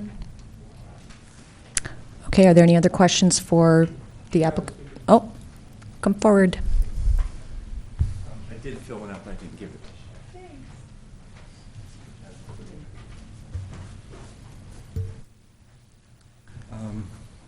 My name is Richard Keat, and I live here in Ojai at 307 South Montgomery. Just very briefly, actually, we were approached by the Ojai Valley Inn to potentially do a tile mural of the pink moment for this project, and our status as artists who would qualify, or I should say my status for qualifying to be able to do this is in question, because we did a project recently where, when I say we, my wife and I are each artists, and we do work in ceramics, and excuse me, she designed and produced tile for a project at the Topa Mountain Winery, and I guess we were told that we're both in the penalty box for the next 3 years, so we can't do another percentage for the arts project for 3 years from the time that I think the escrow documents were signed, which Mary signed about a year ago.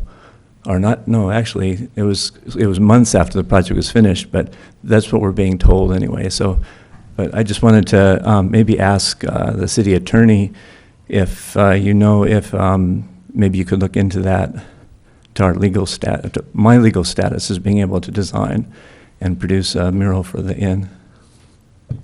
There's two issues here. One is that you're always allowed to do work for the inn. The code section at issue, which is in the public arts section, doesn't limit your ability to do work at all. It limits the ability to count for the public art requirement. I understand. I realize there's a budget behind that, but that is a distinction worth pointing out. And the second issue is that I don't know enough to opine at the moment on the question of whether or not both you and your wife are prohibited. I need to look into that, and I can do so as evaluated by the commission. Okay, I'd appreciate that. And then just one other question or comment is, has the constitutionality of that provision been explored at all? Because it is standing in the way of an artist being able to do commerce with a private, in a private transaction with a business, or I guess mostly this is for commercial properties, but it just seems like that might be a questionable policy, because it seems kind of arbitrary. It's not applied to landscape architects, for instance, who might have done a project in the last 3 years. And I know that there isn't a program of percentage for landscape architects, but usually plans have to be certified by one in order to be accepted by staff and so forth for review. So there's some mandate for their services, and at the same time, there's no restriction on any other trade, or, other than artists, in terms of being able to qualify for mandated expenditures.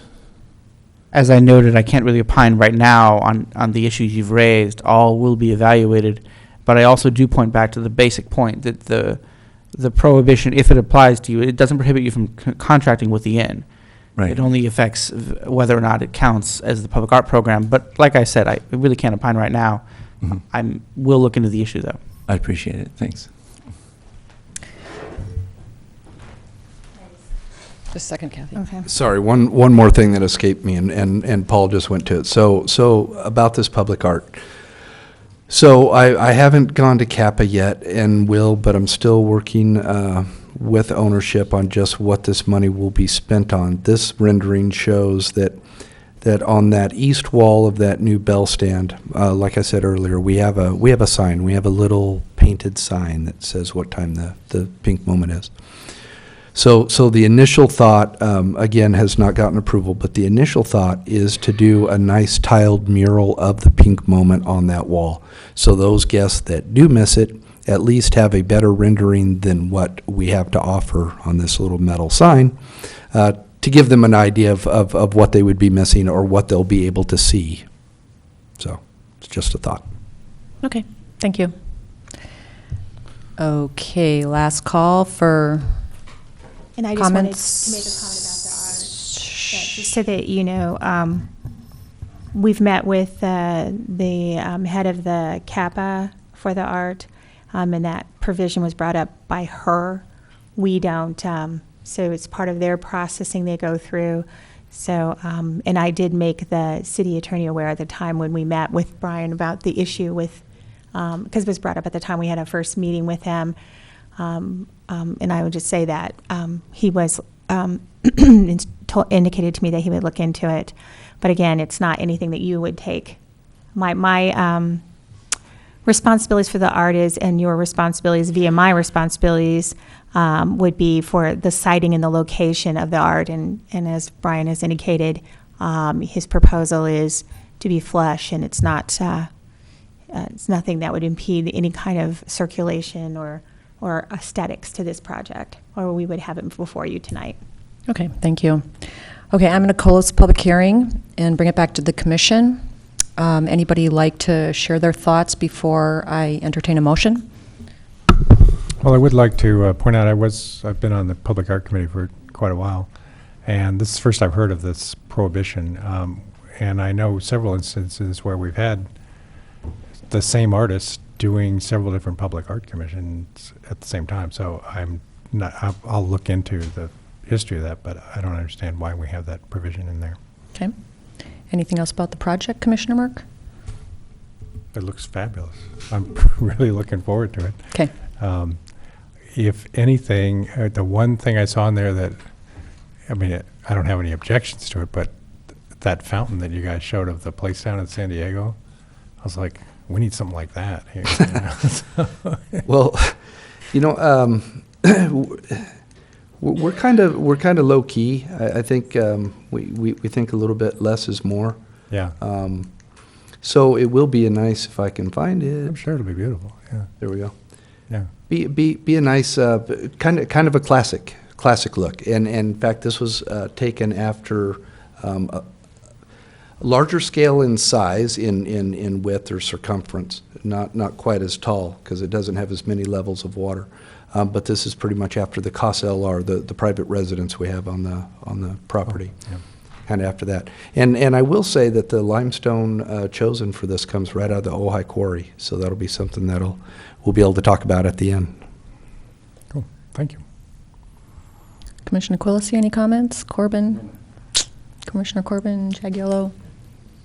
Commissioner Powers?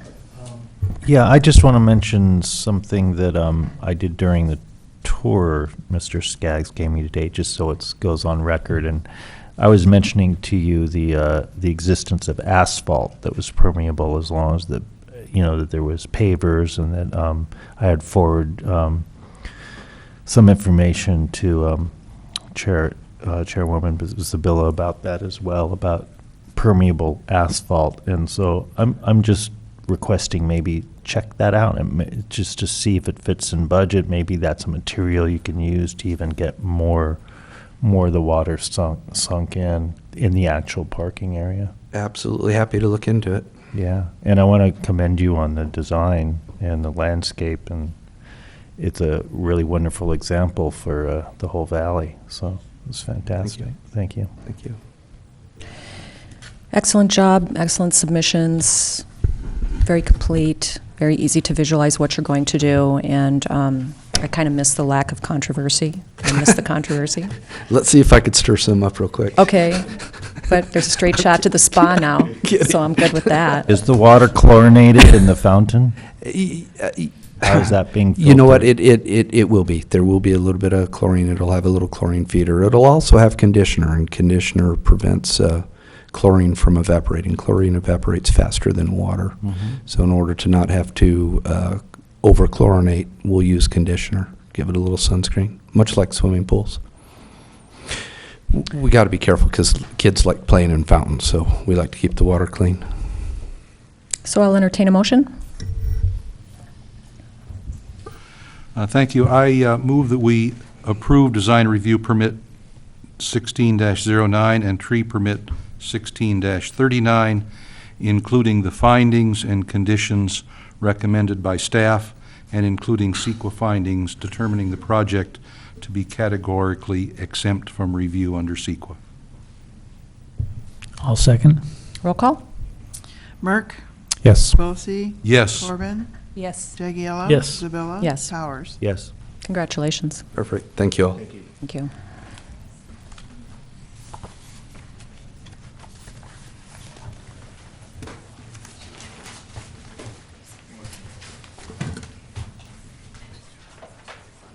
Understated elegance. It's what it should be. It's what it's been for 50 years. Who designed all that stuff?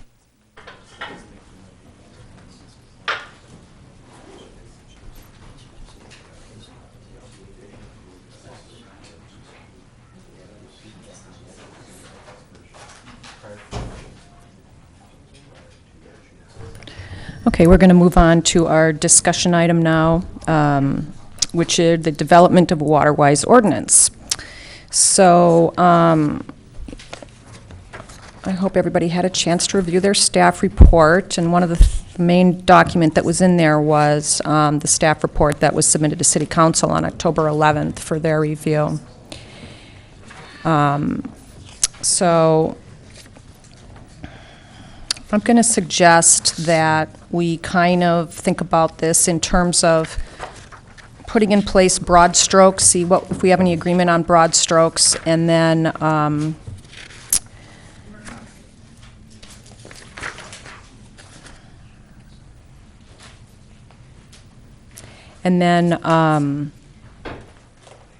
try to fill in some gaps with the idea that we can get more into the details and minutia at a subsequent meeting, hopefully next time. Can I just point out that we do in the very, very back have that matrix available to you so that you can use that and fill it in if you need be, so that if people are providing ideas or something, then we can maybe get those and I can provide it for the next time. you know, Okay. if that's what we're doing. Wait, where did this, is this? Oh, it's in the very back of the, oh, gotcha, okay. I'm sorry, there's a lot of materials. Yeah. Maybe it should I have just been thought it was all indexed. the same one. Yes. Okay. Okay. well, That was just to that's- help facilitate you go through the broad Yeah, yeah, yeah. steps. Well, and this is where I was going with it anyway, was starting with, consider adopting a net zero increased water demand policy. Okay.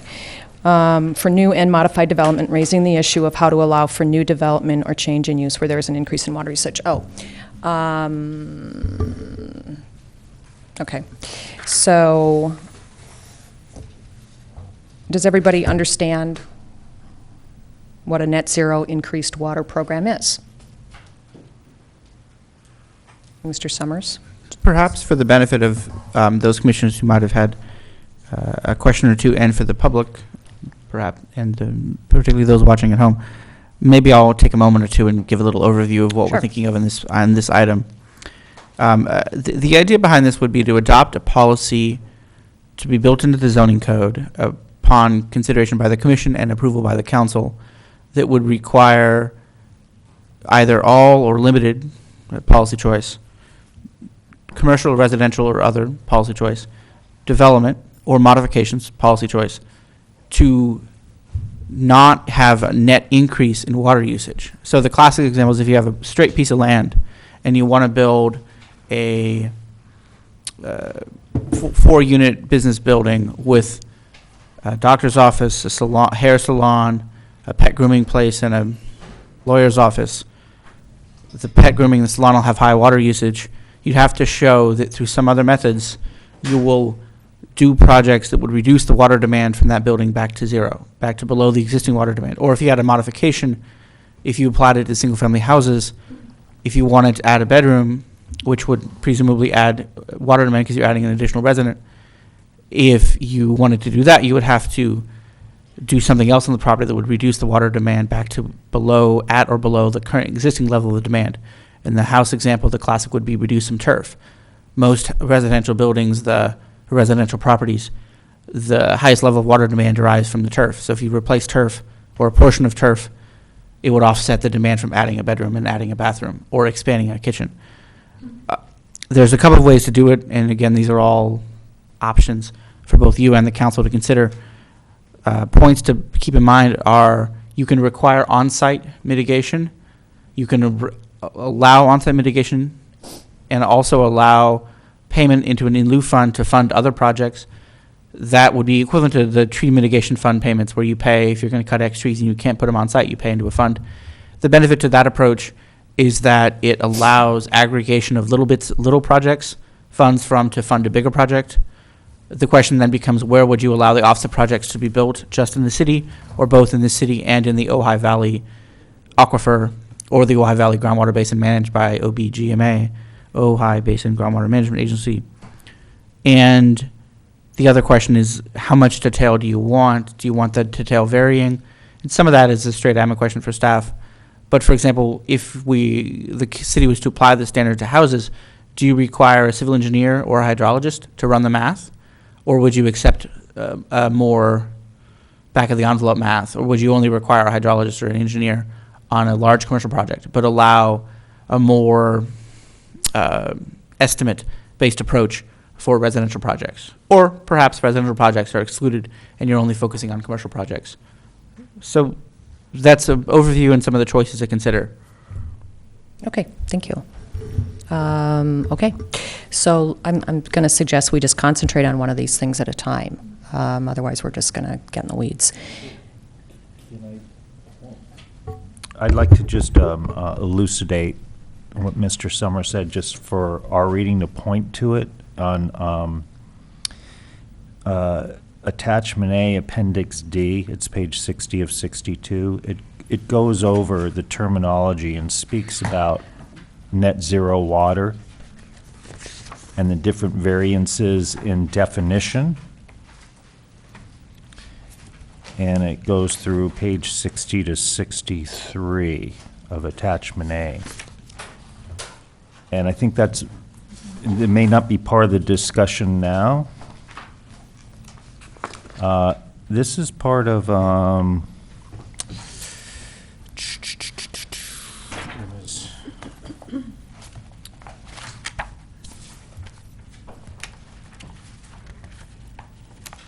see if it lines up with this.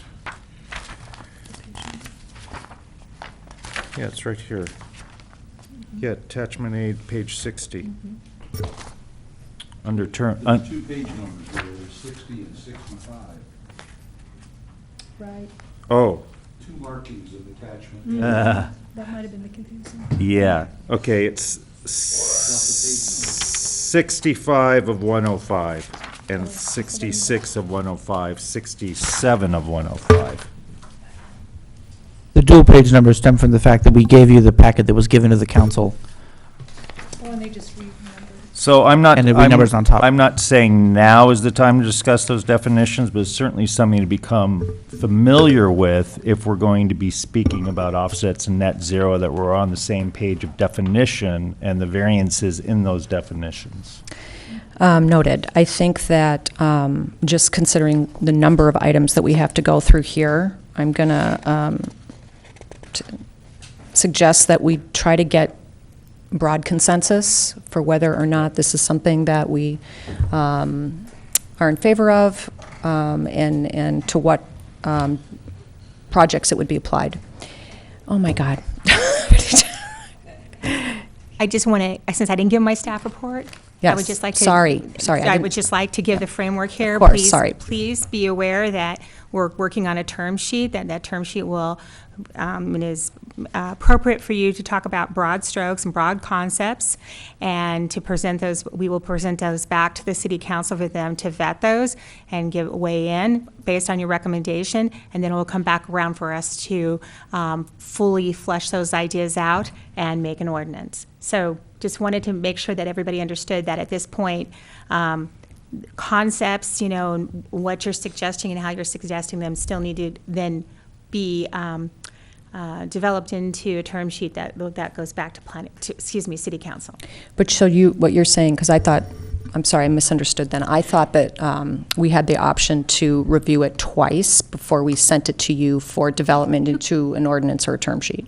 Certainly. I just want to make sure that we're understanding that it wouldn't be, my point in bringing this up is that it may not be the best use of your time to fully vet concepts into the minutia of definitions, et cetera, without getting them vetted from city council. Okay. As we do all term sheets. And Okay. just wanted to make sure everybody understood the framework that this is presented to you from the city council, and the direction how we are to work within those parameters. So don't get too far down the road without them having another look at it.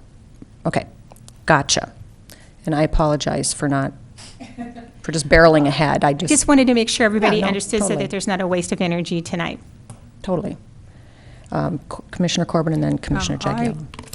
would like to suggest that we focus on new development projects and not kind of diverge into residential projects at this point. Okay, I'll take that I take that under advisement. I think that we're under a time crunch, and I think that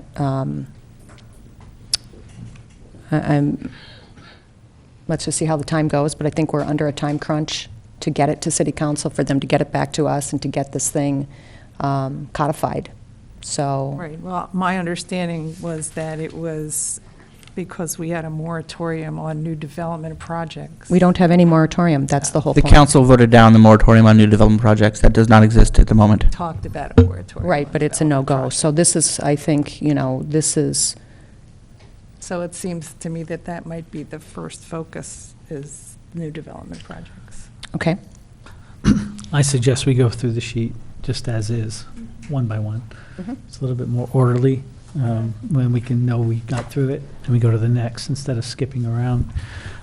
That's my suggestion. I suggested we just go through step one by one, just through the sheet here in an orderly fashion. I had one question, just want a clarification. The issue, I get that. The proposal, whose proposal is that? I just want to be clear on that. And then, what's the new regulation? What do those mean, the titles of each block? I just want to be clear on that. They're just general,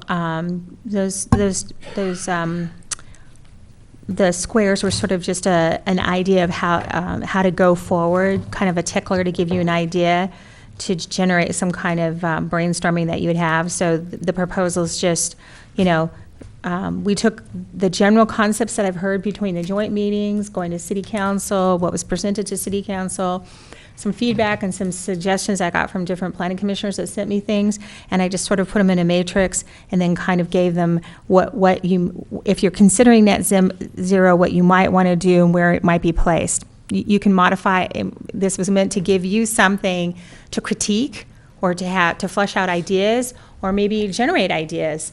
There's nobody suggesting a proposal. It was just meant to give a document that some people find it easier to have something to then say, yes, that's something I want to do. No, that's not what I want to do. And we needed some start document. So it's the proposal from whom? That's what I want to know. The proposal was developed by...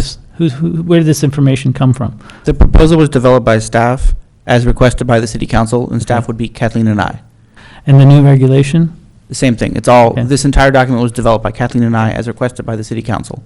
And Right. they looked at it and their direction was have the planning commission evaluate these. So we reformatted what the council was given, which is the staff report in your attachment A, into this matrix. And I should say Kathleen reformatted it. That was her work. It was great work. And I think the key question as you're looking at these, each row is the commission in favor or not of exploring that idea? That's the key question. And do you also think that it would be appropriate this time to decide if to what projects it might apply as we go? I think that would be good. At the broad strokes, yeah. Commercial, Commercial, non-commercial. residential, residential. single-family, multifamily. Okay. Right. New, only new and expanded. Good. Big picture. Commissioner Powers? Do we want to add agriculture into that? Because I'm looking at the general plan, section 4.2, and it talks about discouraging inefficient irrigation methods So in that's point number agriculture. 2. That's the next point down under issue. It's on there. Okay, so we're just going to go, Oh, okay, so we're just going to Got go forward. Okay. There's a lot under landscaping.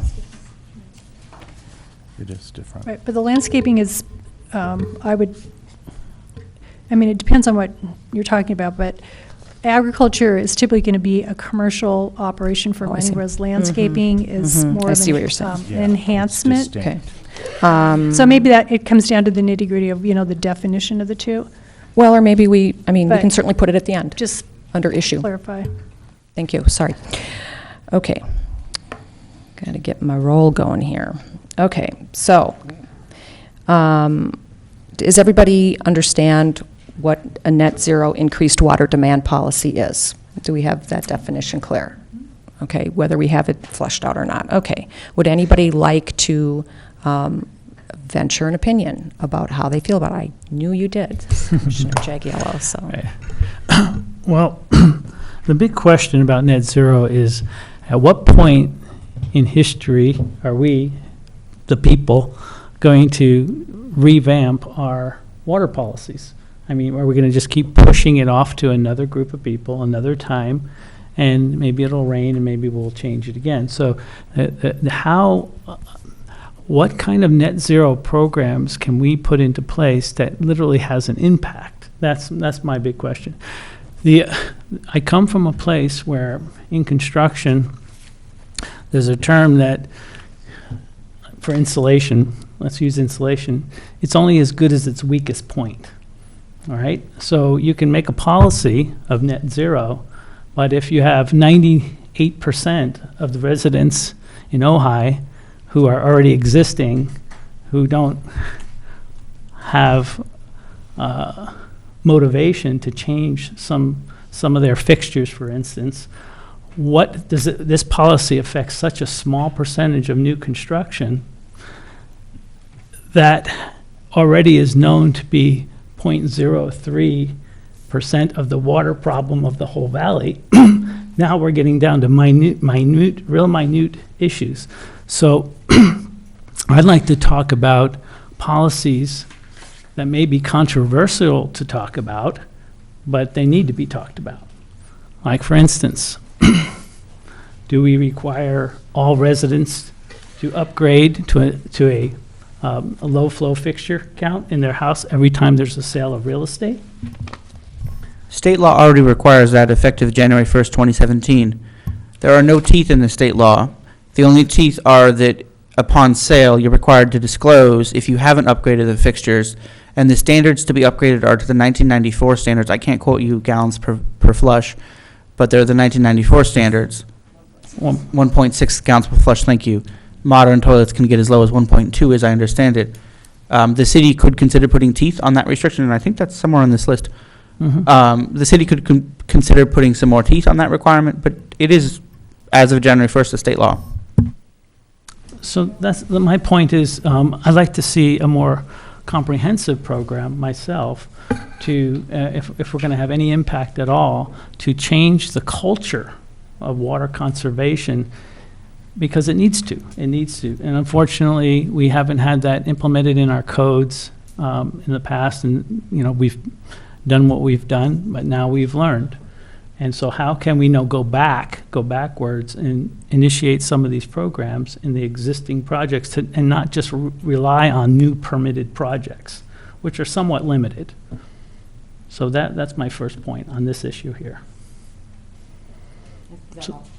Well, that's to start the conversation. Okay. Commissioner Powers?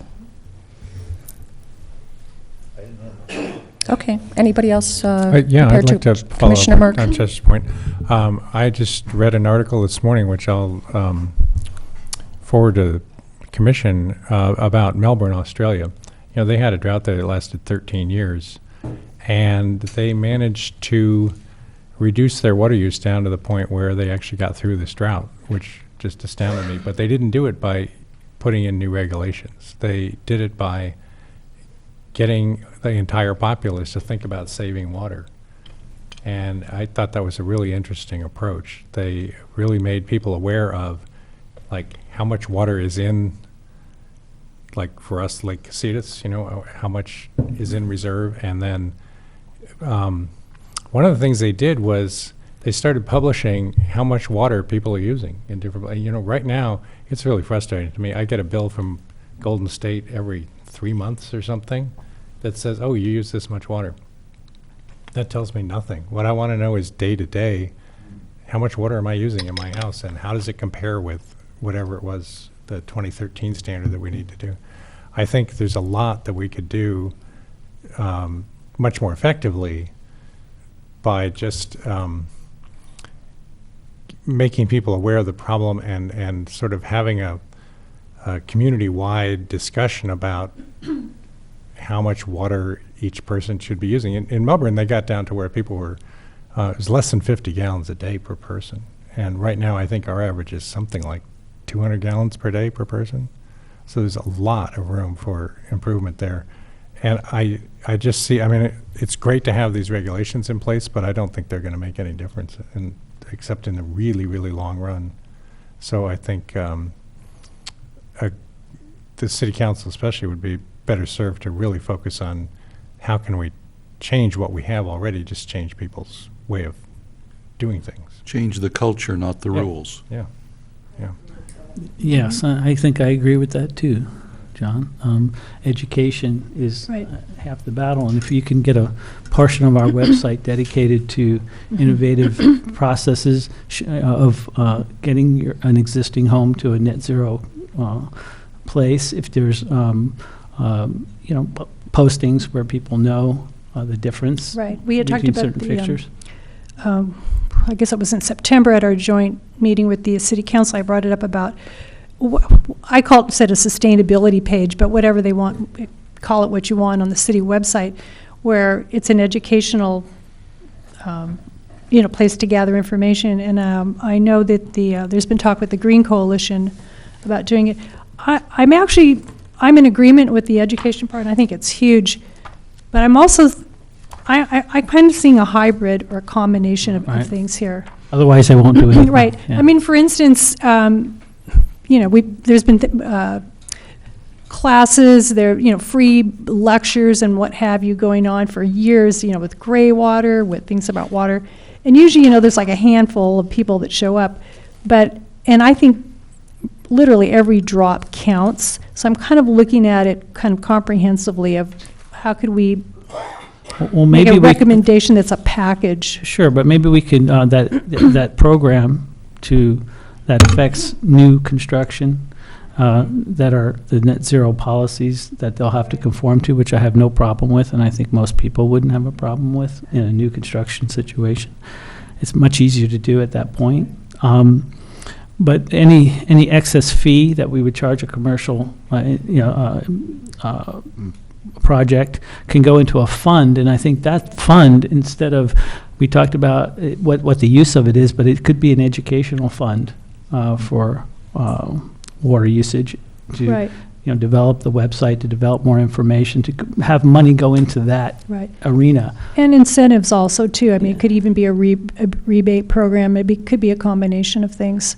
Yeah, and I'm not sure there will be enough Well, money for. it could vary. Yeah, for a rebate program. How many people how much money can you really raise? How many commercial projects are there really in Ojai to create Right. a big enough fund where the thousands of residents could benefit from from that? Well, it depends on what the rebate is, and it doesn't mean you have to have it ongoing.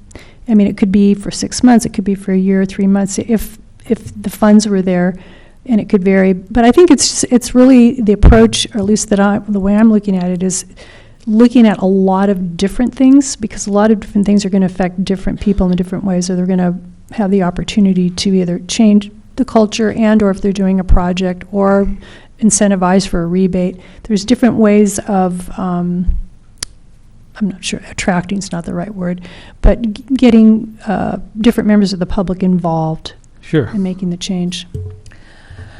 Well, I'm disappointed. I really think that this is part of how we start to change the culture, is by making it part of our ordinance and by communicating to the citizens that water's expensive, it's valuable, and lots of cities have done this. Some of the most forward-thinking cities have done this. And, I understand that no one group wants to be penalized. My industry is always having to bear the brunt of new regulations. And already we have a point of sale requirement with the sanitary district. So I get that pain, but, we got behind it because we realized that it was really a valuable measure for the community to keep the groundwater clean. And, I see this in the same vein. And I don't think we should just completely throw it out. I think No, it is. I think, in my opinion, I'm in actually favor of that. I wasn't suggesting, I'm totally in favor of, what do you call it, a point of sale? No, I'm not talking about a point of sale. I'm talking about a net zero water policy. That will. Maybe in but it- maybe in combination with a point of sale. I think that if we don't see how critical our water problem is, the biggest problem that we have right now is that the citizens don't even think we have a problem. And that's scary, but it is human nature to stick your head in the sand and pretend nothing's happening, because somebody else is going to deal with it. And so I think it's important that we institute a plan like this, and we could, try to figure out how to balance, the costs and the benefits. Well, I think that we have, I don't think there's an objection to new construction and having those types of ordinances included, or those codes included in included for that. It's the 98% of the existing residents that has me more concerned, because there's so much more to be done. And it's if we can implement this policy to extend to the point of sale, to upgrade, the fixtures in a particular, in every home, or to be inspected by a third-party inspector, and that certification is then brought forth. So every home, in general, not every home, but each home has the opportunity The real to estate upgrade. industry isn't going to want to shoulder the burden by themselves. It's not, that's. How else do you enforce the local people to do it? You put it part of. For new construction, I get. For residential, for residential and multifamily residential as well, that it's across the board, that if you're going to do a project in the city, you are going to, under some way, come under this. Yeah, new construction, I get. Not just new construction, remodeling, anytime you're coming in, under certain circumstances, remodeling that causes an increase in water use should be subject to the policy in some way. Okay, I'm in agreement with that. Okay. I'm in agreement, too. Can I? Okay. I want to I think I hear what Commissioner Jaglio is saying, so I want to make that distinction.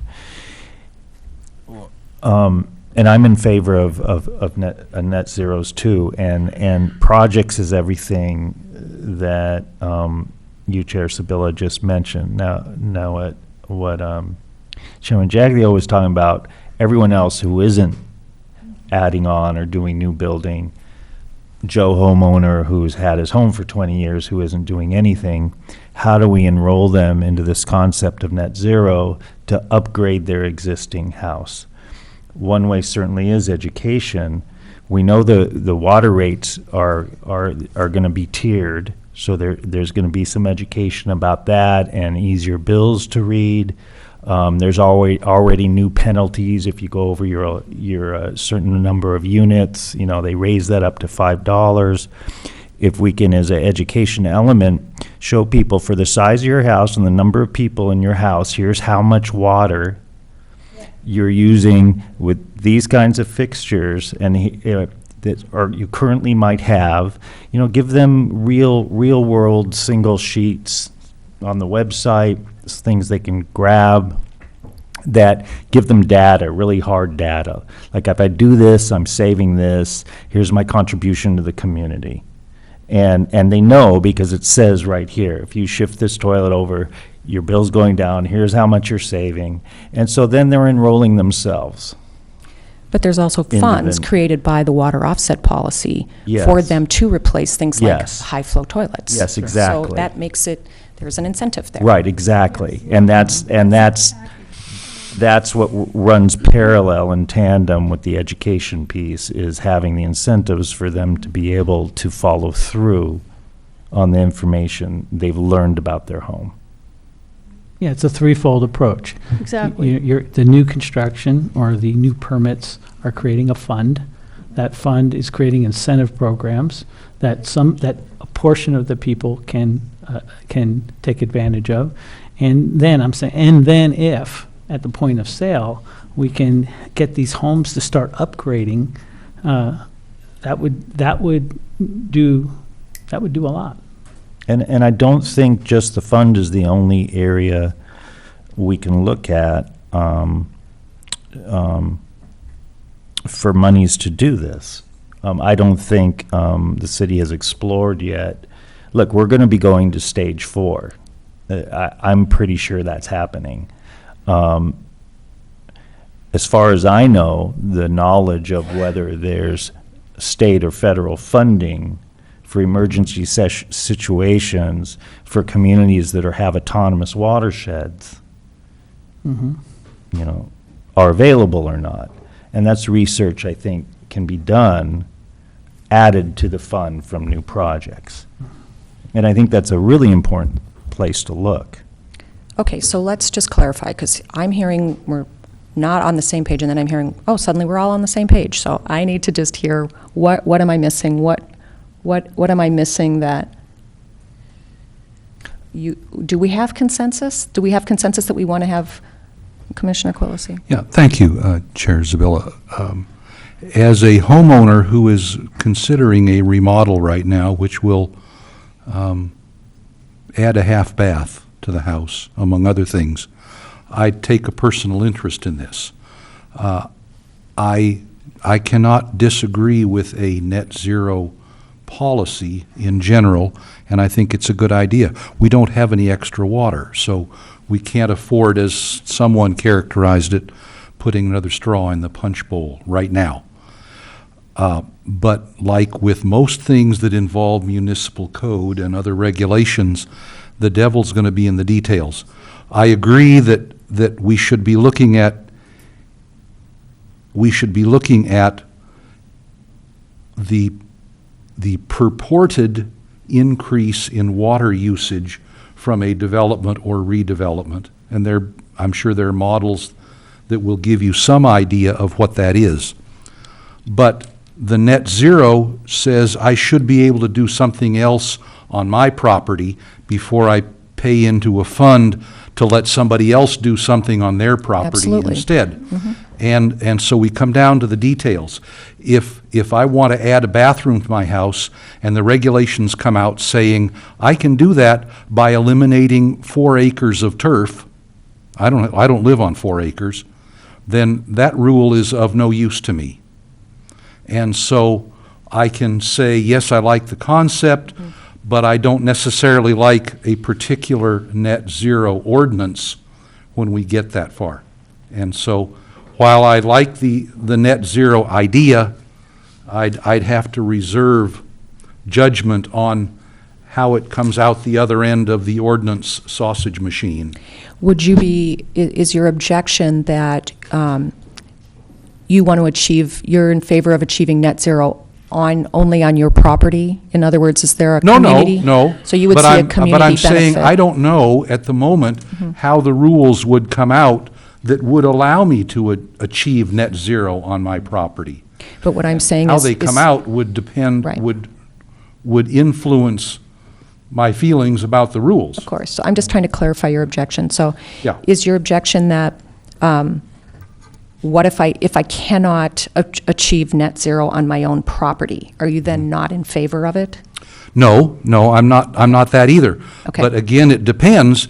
If I'm told you have no way of achieving net zero on your own property for whatever reason, and every new toilet and bathroom sink that you add will cost you $26,000, then I'm not in favor. There will be a rule of reason that applies to everything, because the city Yeah, can- and the city- that's all I'm saying is, if we're going to start making detailed rules about this stuff, as opposed to expressing a policy, Right. we need to be very careful about what sure. those rules are. For sure. For sure. All agree with that. And to be very clear, the city doesn't have the power to impose a $26,000 charge on a single new toilet. That wouldn't survive challenge. Yeah. And There will be a rule of, I wouldn't want to have to go to court to overturn the rule.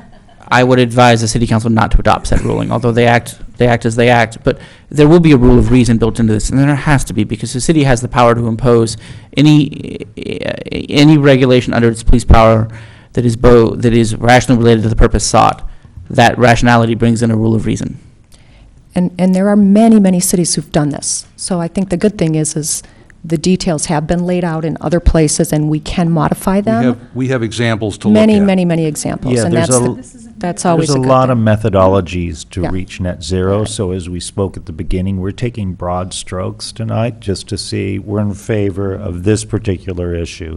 In terms of achieving net zero, yeah, there's fixtures, there's landscaping, we know landscaping uses most of your water up, there's rain catcher, rain harvesting, bioswales, all of that to help, all these methodologies where to offset everything else, and it's kind of difficult not to achieve net zero on a property if you follow the methodologies that have been tried and true and already implemented. And just to add, the Camarillo has a lot of these standards, and they have a third party that is part of the vetting process. So just keep that in the back of your mind. It isn't necessarily all on staff necessarily to administer and make it Can't be imagine sensible. adding that task to staff. Exactly. Commissioner Corbin, I know. you've been I was trying- just going to say that, one of the pitfalls with regulations is getting too picky, and you want to make sure that it's conceptually, you understand it's clear what you're aiming for. So, and how do you determine if you add an extra toilet that you're going to use more water? If you have 4 people living in a house that has 1 bathroom and you add a half bathroom, you're not going to use any more water. They're just going to not fight over who gets to go first. Whereas you might have 2 people living in a house that has 5 bathrooms. I mean, that's the problem. You can't really say, okay, you're adding a half bathroom, you're going to use more water. It No, doesn't work that way. it has to go through, it has to be some sort of water audit that actually it's there has to be some sort of accounting water audit that says you're actually using more water. Right. Not just, Exactly. so for Exactly. sure. And Compared to what? Compared to Right, what? and Right. when we talked with Tom Ash, he talked about the water companies having more information about their users. So you have to know how many people live in the house, and you have to determine what's a reasonable amount of water for everybody to use, determine what kind of landscaping you have, and what's a reasonable amount of water for you to have on your, 5,000 square feet or your 2 acres.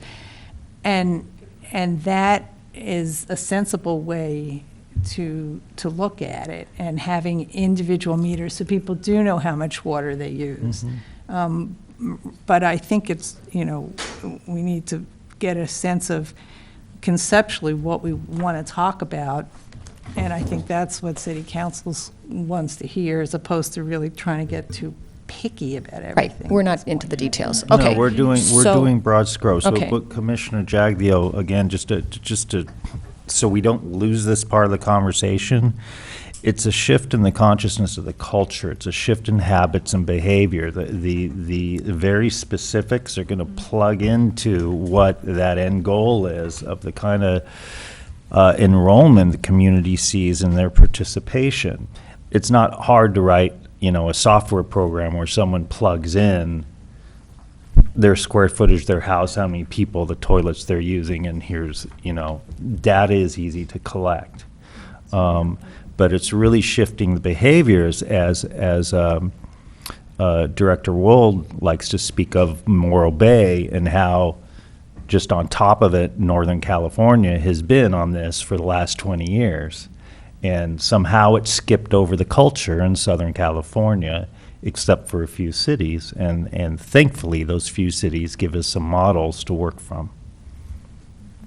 Okay, so do we have, if not in the details, do we have a consensus that we are in favor of adopting a net zero increased water demand policy to some degree for all permitted projects? I would say yes for me. Okay. Yes, for me. All right, then. Okay, let's put a Y by that, then. Okay, moving on to landscaping. Reduce landscaping water usage by modifying landscaping practices. So we adopted the MWILO at our last meeting, and we, with the proviso that we could potentially make those more strict. So there's a series of things here, and that could be considered, and I bet Commissioner Nolan has many thoughts on the subject. Well, actually, I do. One thing, presently, right now, the MWELO is triggered by a project that comes in and is, 500 square feet or more, or if it's a renovated project, 2,500 square feet. And so those are people that are, and triggers, a landscape plan. So it's 2,500 for renovation and 500 for all others. for new. For new. So, and that, basically, it's how many, Kathleen, I guess you'd be the one to ask about this. I don't know how many projects, if we wanted to look at the percent of projects that come in that would be triggered by that landscape ordinance, or just a guesstimate. Our bigger ones. Often. We'll see the bigger projects, right? Yeah. We don't find often that even if a house is doing an extensive remodel, that they're thinking about doing the landscaping and presenting that. Right. We often get, oh, I'm not doing that. Although we find later on that they have done it. That does happen often. Right. So right now, no. We're seeing more just the big projects like properties. what we did today. Right. So I guess where I'm going with that is we may want to look at, do we require some of the residential projects that normally wouldn't fall under the MWELO to have to comply with it? I Or thought you said the 2,500 feet would apply to a residential project. only if it's triggered to do a landscape renovation, correct? So one of the I think that, let me just try to cut through. One of the issues that we have is that not all residential projects come in for a discretionary permit. Right. They come straight to the building permit counter in my department. So that we skip all of those. The only ones that you're going to see Right. that are going to come to you are going to be those projects that are, over 24 feet in height or two-story. And so to date, all those other ones were never required to do landscape plans. Right. And so there was a huge volume that I would say, I was kind of surprised when where's the landscape plans? I'm going to go do a final. And there were no landscape plans because no one made them do any. So now with the new requirements, it will trigger at a certain point for them to do that, and we will have to catch them even if they're doing a ministerial building permit.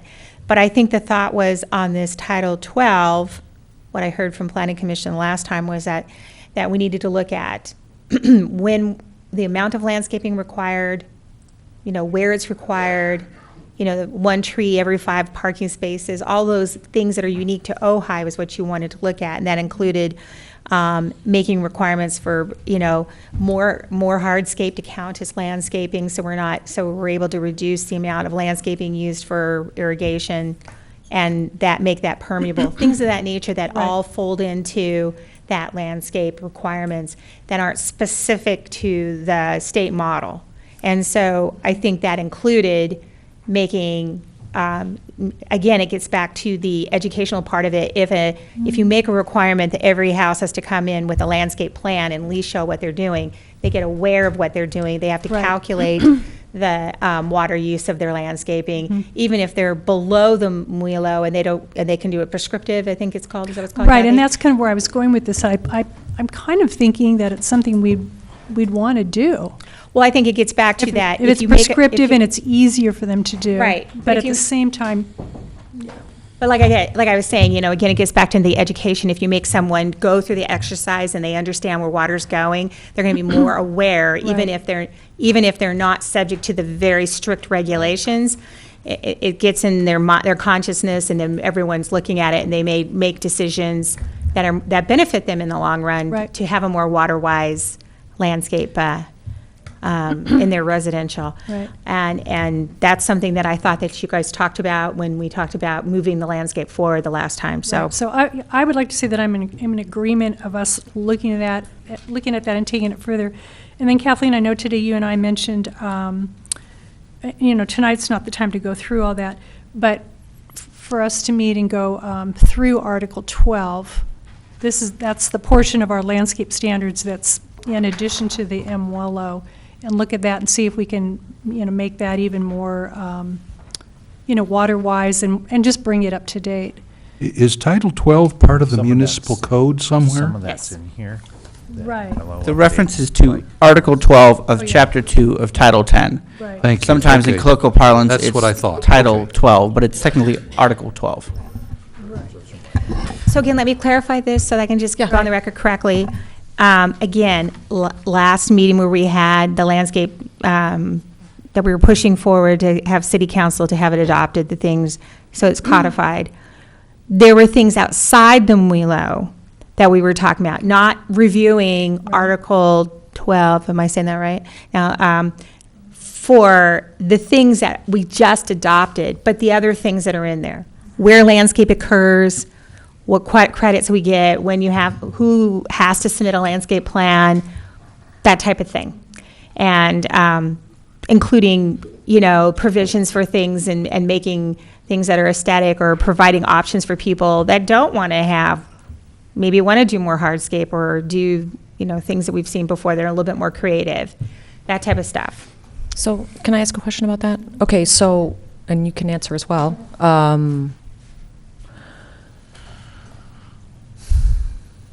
Is landscape plan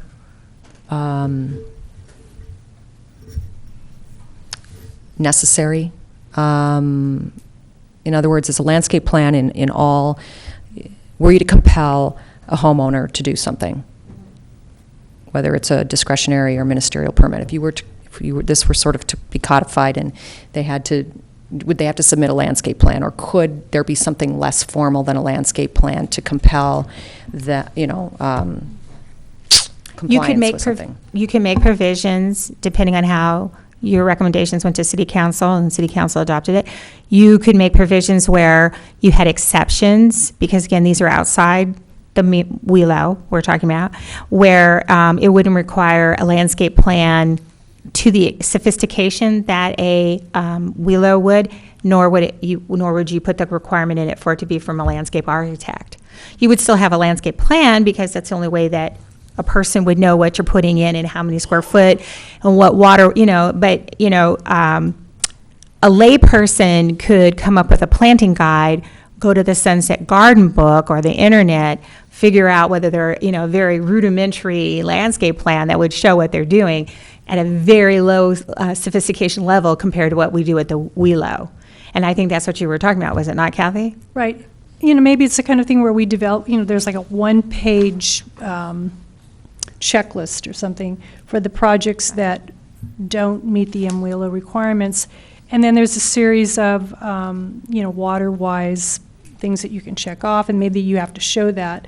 And then when you do your submittal, you can turn that in, meet the requirement. And it's more prescriptive. And the city attorney just offered too that you could do it in reverse. You could just have, the homeowner certify that they're not disturbing lands in natural state, which we have some here, where people, it's still in scrub or whatever you want to call it, and that they're not planting or irrigating with high turf, that type of stuff. You could have a negative declaration instead of a positive. Right. So there's lots of ways you could do that, but I think we're just talking about educating those people so that they have to make a conscious choice of what they're doing with their landscaping. Well, and that can dovetail with the water offset policy, potentially, right? What they do, what they do choose to do could, right? If Correct. they got to, say you get this many square feet of turf saves you this much water, but you have to replace it with something, checklist. But I'm just trying to think, how you got to make it simple, and it can't be too onerous, and it can't be too expensive, right? To get people to actually Right, and I think you just start with the very first things that get people to make a choice between a high water and a low water use, irrigating their entire property, leaving some of it in a natural state, or providing hardscape or permeable or whatever their choice is. But I think traditionally you saw tract homes with turf. Yeah. And still do. Chester? Well, it goes back to like a multi-stage pronged approach. And Commissioner Powers mentioned something that I think something that I just want to reiterate, just because I think it's important. It's education is probably going to be the most important thing. State and government funding and grants are something we should definitely look into. Education, I think the city should put aside a fund. Again, all new projects, with commercial or residential would have to comply. And the same thing with the landscape ordinance. And that money should go into this educational fund.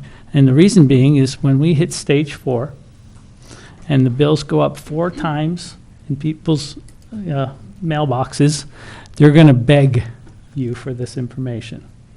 And so the economy will dictate, people will act then when all of a sudden that bill goes up. So that's why I think we put any resource, and I know I'm off topic a little bit, but I want to reiterate, I think all the excess funds that may, be created in any of these projects, we should put into education, and we should also allocate some funds from the city to just fund that educational process right now, because I do think that will be the biggest tool to be used when that point, which is almost inevitable, is going to occur.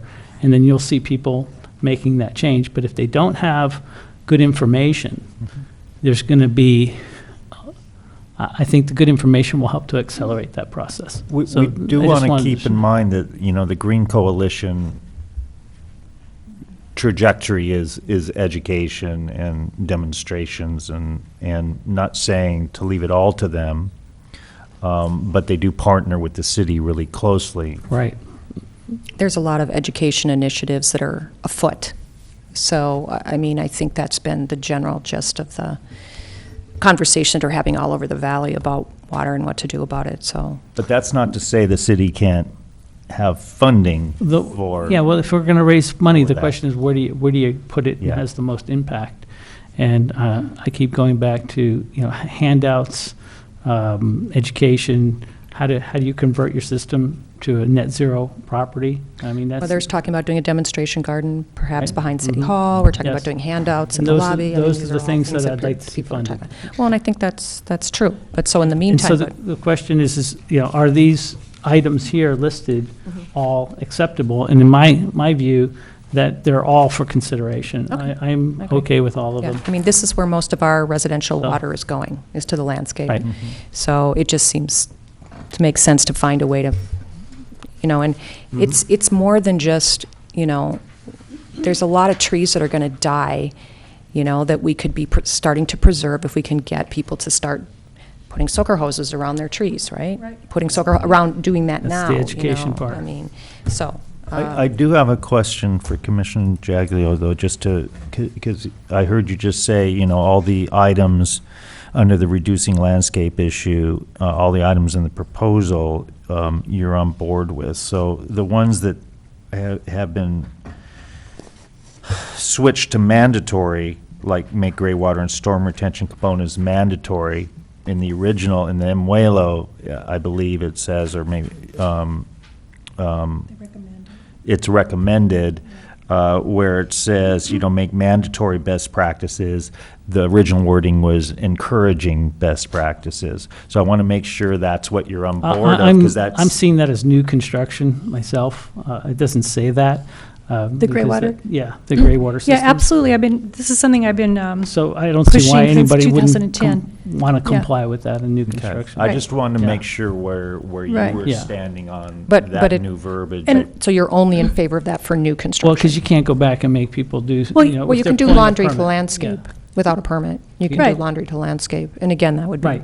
part of The city something. has sorry to interrupt, the city has the power to put gray water requirements on modifications too, if the council and the commission so choose. right. And that's Only- what I would, Only at the point of permit, someone coming in and right. applying for a permit. Yeah, And so whether it's new Yes. construction or it's remodeling that Yes. requires plumbing. And there may be, the exception would be if it's a remodel and the house is on a slab and your plumbing's under there, well, and depending on where your fixtures are at within the confines of the footprint of the building, sometimes you can't do gray water on an existing one, but if you can, that will have to be looked at, but definitely on new construction. And I know, since this is something I've been trying to push since 2010, and I spoke to our last city attorney. So he said, basically, even though I know they have that in the MWELO as a recommendation, that it would go in the building code rather than in the landscape ordinance, although I guess there could be a reference. I think the reference would be in the landscape ordinance. It would say that you would be using that gray water for landscape watering.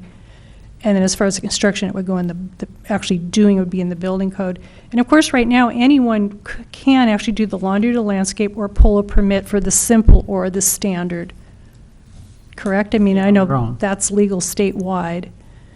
Yeah, a permit can be pulled for those gray water Right. projects. Yeah, we're just saying that from now on, or what we'd like to see is that if it's new construction or remodel that requires any sort of plumbing, that gray water be mandatory. For instance, I didn't bring it tonight, but I have a copy of the city of Chula Vista has that ordinance in place. Mhm. And I know with the new green building code and the MWELO that's going to be modified, a lot of this stuff is going to be more stringent whether we do it or not. Right. But they're I not think gonna- for us to be But they're not going to proactive. mandate for Right. that with. Right. There's also a gray water prescriptive in the MWELO right now, so I just want, a lot of people don't know that. So if your property, I think it's, I don't remember it right off the top of my head, maybe it's if you're under the 2,500 square feet, that you have the option. Yeah, the prescriptive is under 500, I think, Oh, maybe, for yeah. commercial and 25 for residential. Right, so you essentially could do gray water if you meet those requirements presently under that ordinance. Something I'm During seeing- Ojai Day, the Green Coalition lady who was in the booth right next to ours was quite insistent that you could do laundry to landscape, one, without a permit, You can. and That is two, without changing any of your plumbing. Well, you have to And add I was something. astonished. Well, you have Because to add you're this- establishing Yeah. a new outlet for laundry water, but that's not modifying your plumbing. She may not have. No, that's true. Well, yeah, it's just your Start drain. It's and true, you- it's- in some cases, you have to connect it to something. You have but- to But put it usually it's out on where the the outside, landscape it's, is. yeah, it's out on the outside of the house in most cases, so it's fairly easy to get to. Something I'm noticing about issue 2, the reducing the landscape water, that isn't here, though it shows up on education and outreach partially, is there's no mention of rainwater harvesting off Harvesting, roofs right. or bioswales or things like that under the reduce landscape water usage by modifying landscaping practices. There's a rainwater systems there at the very So- end. I think those are retention Re- programs, that's why, and I think they're designed to, they have a different purpose. I'm not I sure. think this is Well, what rainwater it systems. says rainwater systems on the What's- bottom. so you wanna specify So I harvest. think that needs to be specifying of rainwater harvesting, and then we can look at the methods Okay. that are used for rainwater harvesting, whether it be rain It just barrel. sounds so, rainwater harvesting, it just doesn't, I mean, because we have not had rain so long, it's just, I know at some point it's. No, gonna I be- understand. Gray water is Yeah, immediate, yeah. it's daily, and. Okay, so are we, I think we're through landscaping. I think we have broad consensus that we are in favor of applying some or all of these stricter standards on any manner of permit that may get pulled at the city, okay? The next one seems kind of redundant, reduce landscaping water usage by providing for gray water, so I think we sort of covered that, that's a yes too. I do want to I do want to include the bioswales, though, in the issue 2 under the Yeah, I do rainwater, think under the that is a rainwater good way, system. Because that's Yeah. irrigation and Under- And you want to be, you don't want any water. it's running down the it's the sink, slow, store. Yeah. Slow it, spread it, sink it, or sink That it, one. and slow it, Sink sink it, So spread we'll it. put bioswale under But, harvest, rainwater harvest. So right now that, the MWELO actually encourages rain gardens, bioswales, of course, soil building, keeps your stormwater on site. And then when you get onto, your larger permitted projects, the civil engineer, I mean, technically, during construction, you're not going to have any of your water running off, but even, it's illegal to have your water running off onto your neighbors, but this is more not allowing it to be on the street. So I think it's more mandating it, saying you shall rather than it's recommended. And I agree on that. Okay. Okay, moving on to education and outreach. I'm going to guess we have a consensus on that. Yes. Okay, then let's move on to reduce water usage from plumbing fixtures. So, enact an ordinance for water conserving fixtures, dual flush toilets, 1.1 versus 1.6, or 1.1 and 1.6 gallons. Bathroom faucets need to have sensors. What's that mean? That's means kind of a tough you one. have to put That's your the hand- ones the things you hate when you go in and it senses your hands to go. I'm underneath. not in favor of that one Yeah. for a resident. You're not? I'm not. I'm not. I don't think it's a technology within a residence Yeah, to have a sensor. I agree. I think there's I think there's other technologies, like in a bathroom sink, I mentioned this at the breakfast meeting this morning, there's bathroom sinks that actually fill up your toilet tank and then switch over to the drain once the tank is filled. There's other technologies. For me, the sensor in a residential. Okay, so we'll just limit that to commercial then, is that what we think? Yeah. Okay, Yeah. so, Talking about the se- mandatory retrofitting of all the houses in the city? no, just said commercial. It doesn't, We're talking about new permitting. We're talking about sensor faucets in new commercial builds. I don't see the word new in there, that's why I ask. Bathroom faucets need to have sensor, I believe that it's see. assuming most of this is a new construction thing, because I Well- don't understand how we would. You're correct, though, it's not in there. Well, it does, well, It and does in the first line, second box. Enact an ordinance for water conservation features for new For plumbing new plumbing systems. New plumbing, so that's, if you're remodeling, Yes? Yes. then what you, then the added plumbing, yeah, if you're remodeling, then it's the added plumbing, and if it's new construction, it's everything.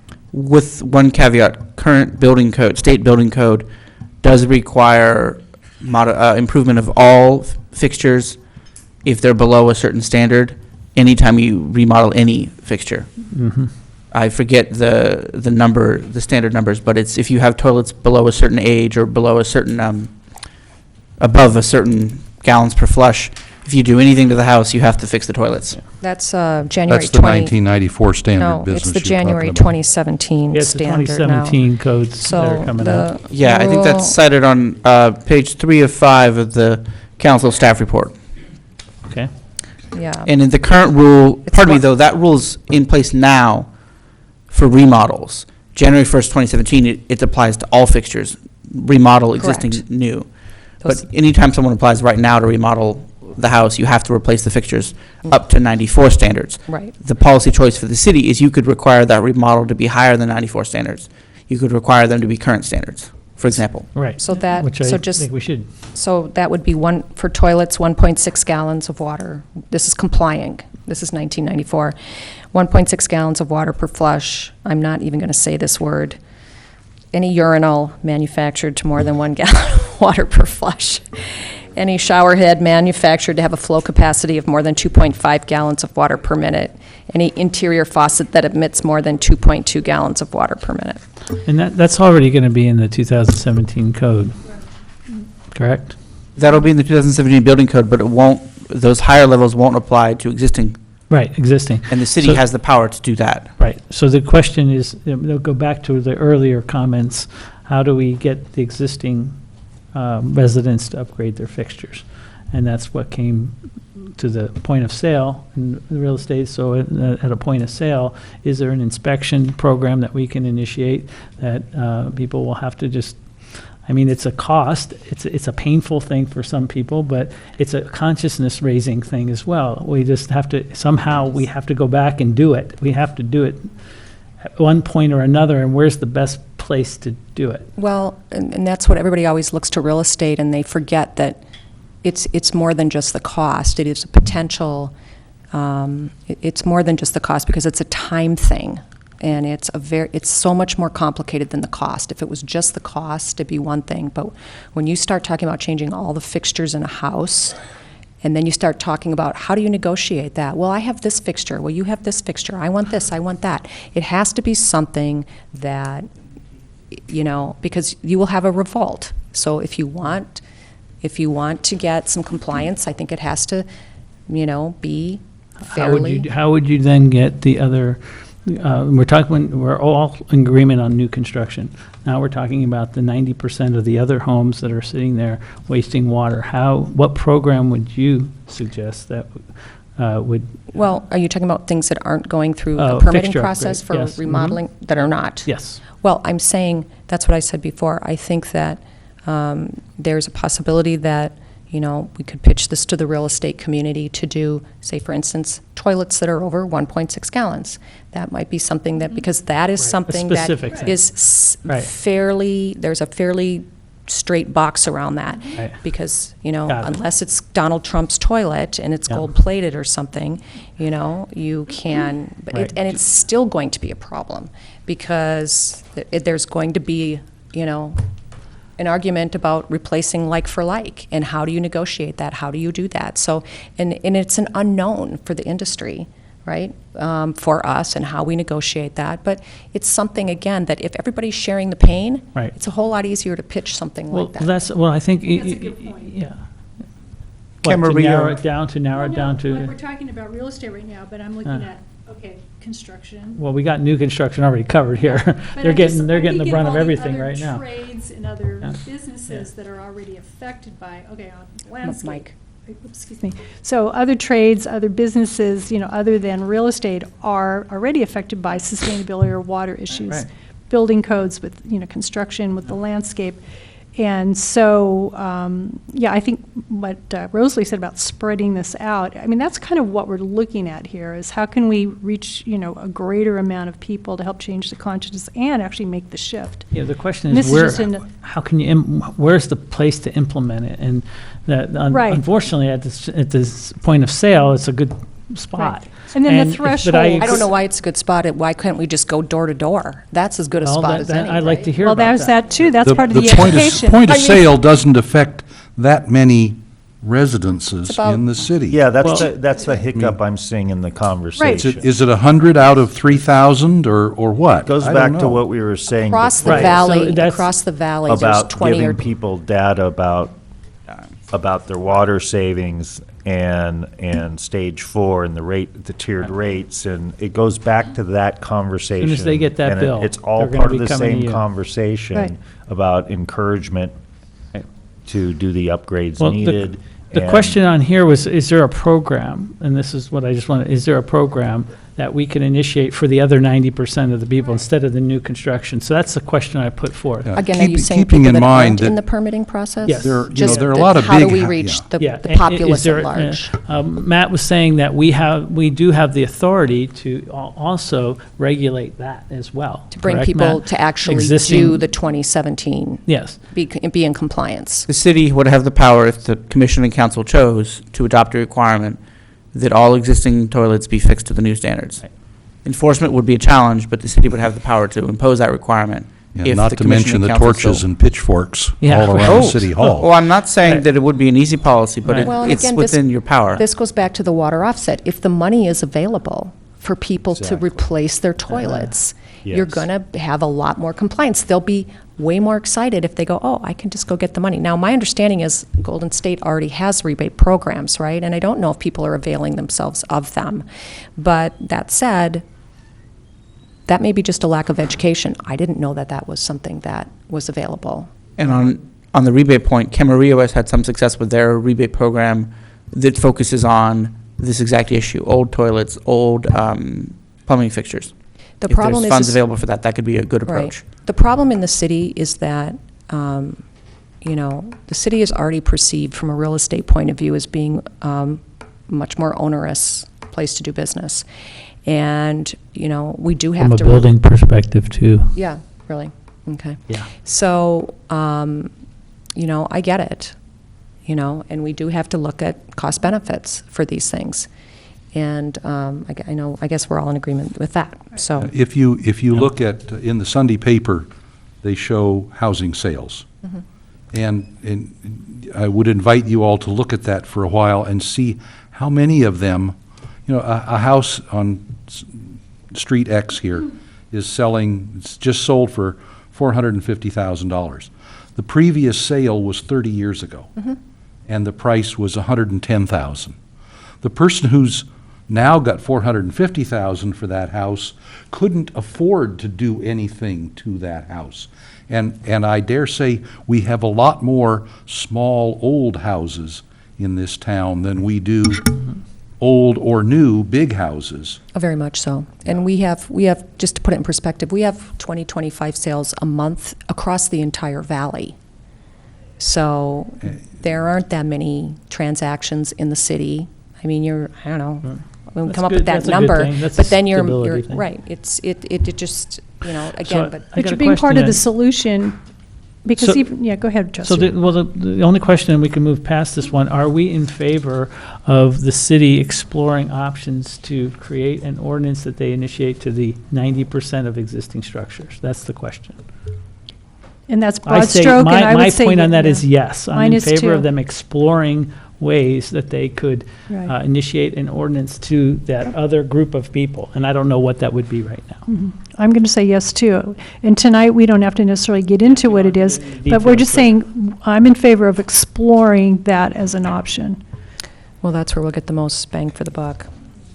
I think this gets back to what we were talking about at the very beginning of the discussion about ideally, if we made options available to people, I think a lot of people would Do, especially when they get that bill. voluntarily change all this stuff over just because everybody wants to save water. And it's, rather than sort of regulating all this stuff, I think it would be way better if we could just have people do this on their own. And And I think also that, you could put, some kind of economic model together where, like I was saying this morning, like up north, when they tried to get everybody to realize, many, many decades ago, when they tried to get everybody to realize about your carbon footprint and your electrical use, they just demonstrated that if you bought a new refrigerator, over the year that you save, what you save in your electrical bill pays for the refrigerator. So, there is some cost analysis here in that will save water, which results in a lower water bill.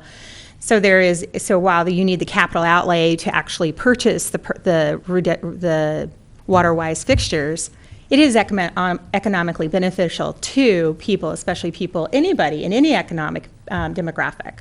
You just need to explain that to someone that ultimately, you can pay me now, you can pay me later type thing, right? We're back to education and Back to outreach. education. Right. Correct. Rather than making good behavior mandatory. Yes, carrot, not stick, correct. Right. But I think a lot of Which is people hard to- don't realize that those things really do amount, just the same education we had when we got rid of regular bulbs and we went to LEDs or fluorescents. We needed to get educated, and sometimes where I was from, the utility company just gave out bulbs to try to get people, and then they started to see their bills go down. They went, oh, I guess I should be buying these. I mean, it's that same educational process of how, in the long run, it's beneficial to you. We're also talking about a private transaction between a utility and a homeowner, not something required by the local government. I will say that, many times, even when we were working with climate action plans, just when I was working in a different city a couple of years ago, that was mandated that the utility companies provide that education. It was something they were tasked to from the government. So, it's all a twisted relationship they have, but the utility companies that I dealt with up north, they had that as a requirement. That's why they participated, and that's why they helped fund our climate action plans. so are you, Director Wold, are you saying that that's an option to explore, where the sanitation district gets involved, or the? That, I don't know the situation, I'm not educated on the one here, but that in many instances, that's how it happened, because it's part of what they're tasked to do. I don't know about down here, but, I guess somebody could look into it, but that's one of the things, because it's just the same thing as I can cite a million examples, somebody comes in and turns in their gas lawnmower, and the utilities are giving them battery operated ones. I mean, that's how those things work. That's how you change, and you get people that are willing to be the test guinea pigs that, but they're not paying for it. And the toilet switch out programs have been around forever, and including, just even if you're not paying 100% for a toilet, you can offer incentives like you're talking about. Carrots, where there's, monetary rebates. So maybe there are cities funding, a rebate that pays for half the toilet. I think any incentive encourages people. It doesn't need to be outright. I just want to make a comment. I teach a class for this group who's had contracts with the Metropolitan Water District, with the County of Santa Barbara. We just did a series here, and I'm not pushing that group or the classes, but the classes happen to be free for anyone who wants to go. They just did a series here in Miners Oaks, first one in the Valley. But I've been doing it for several years, and a lot of the communities or the water purveyors have had incentives for either just switching out your fixtures, or for, even Casitas does, you can get a discount on a smart controller for irrigation and what have you.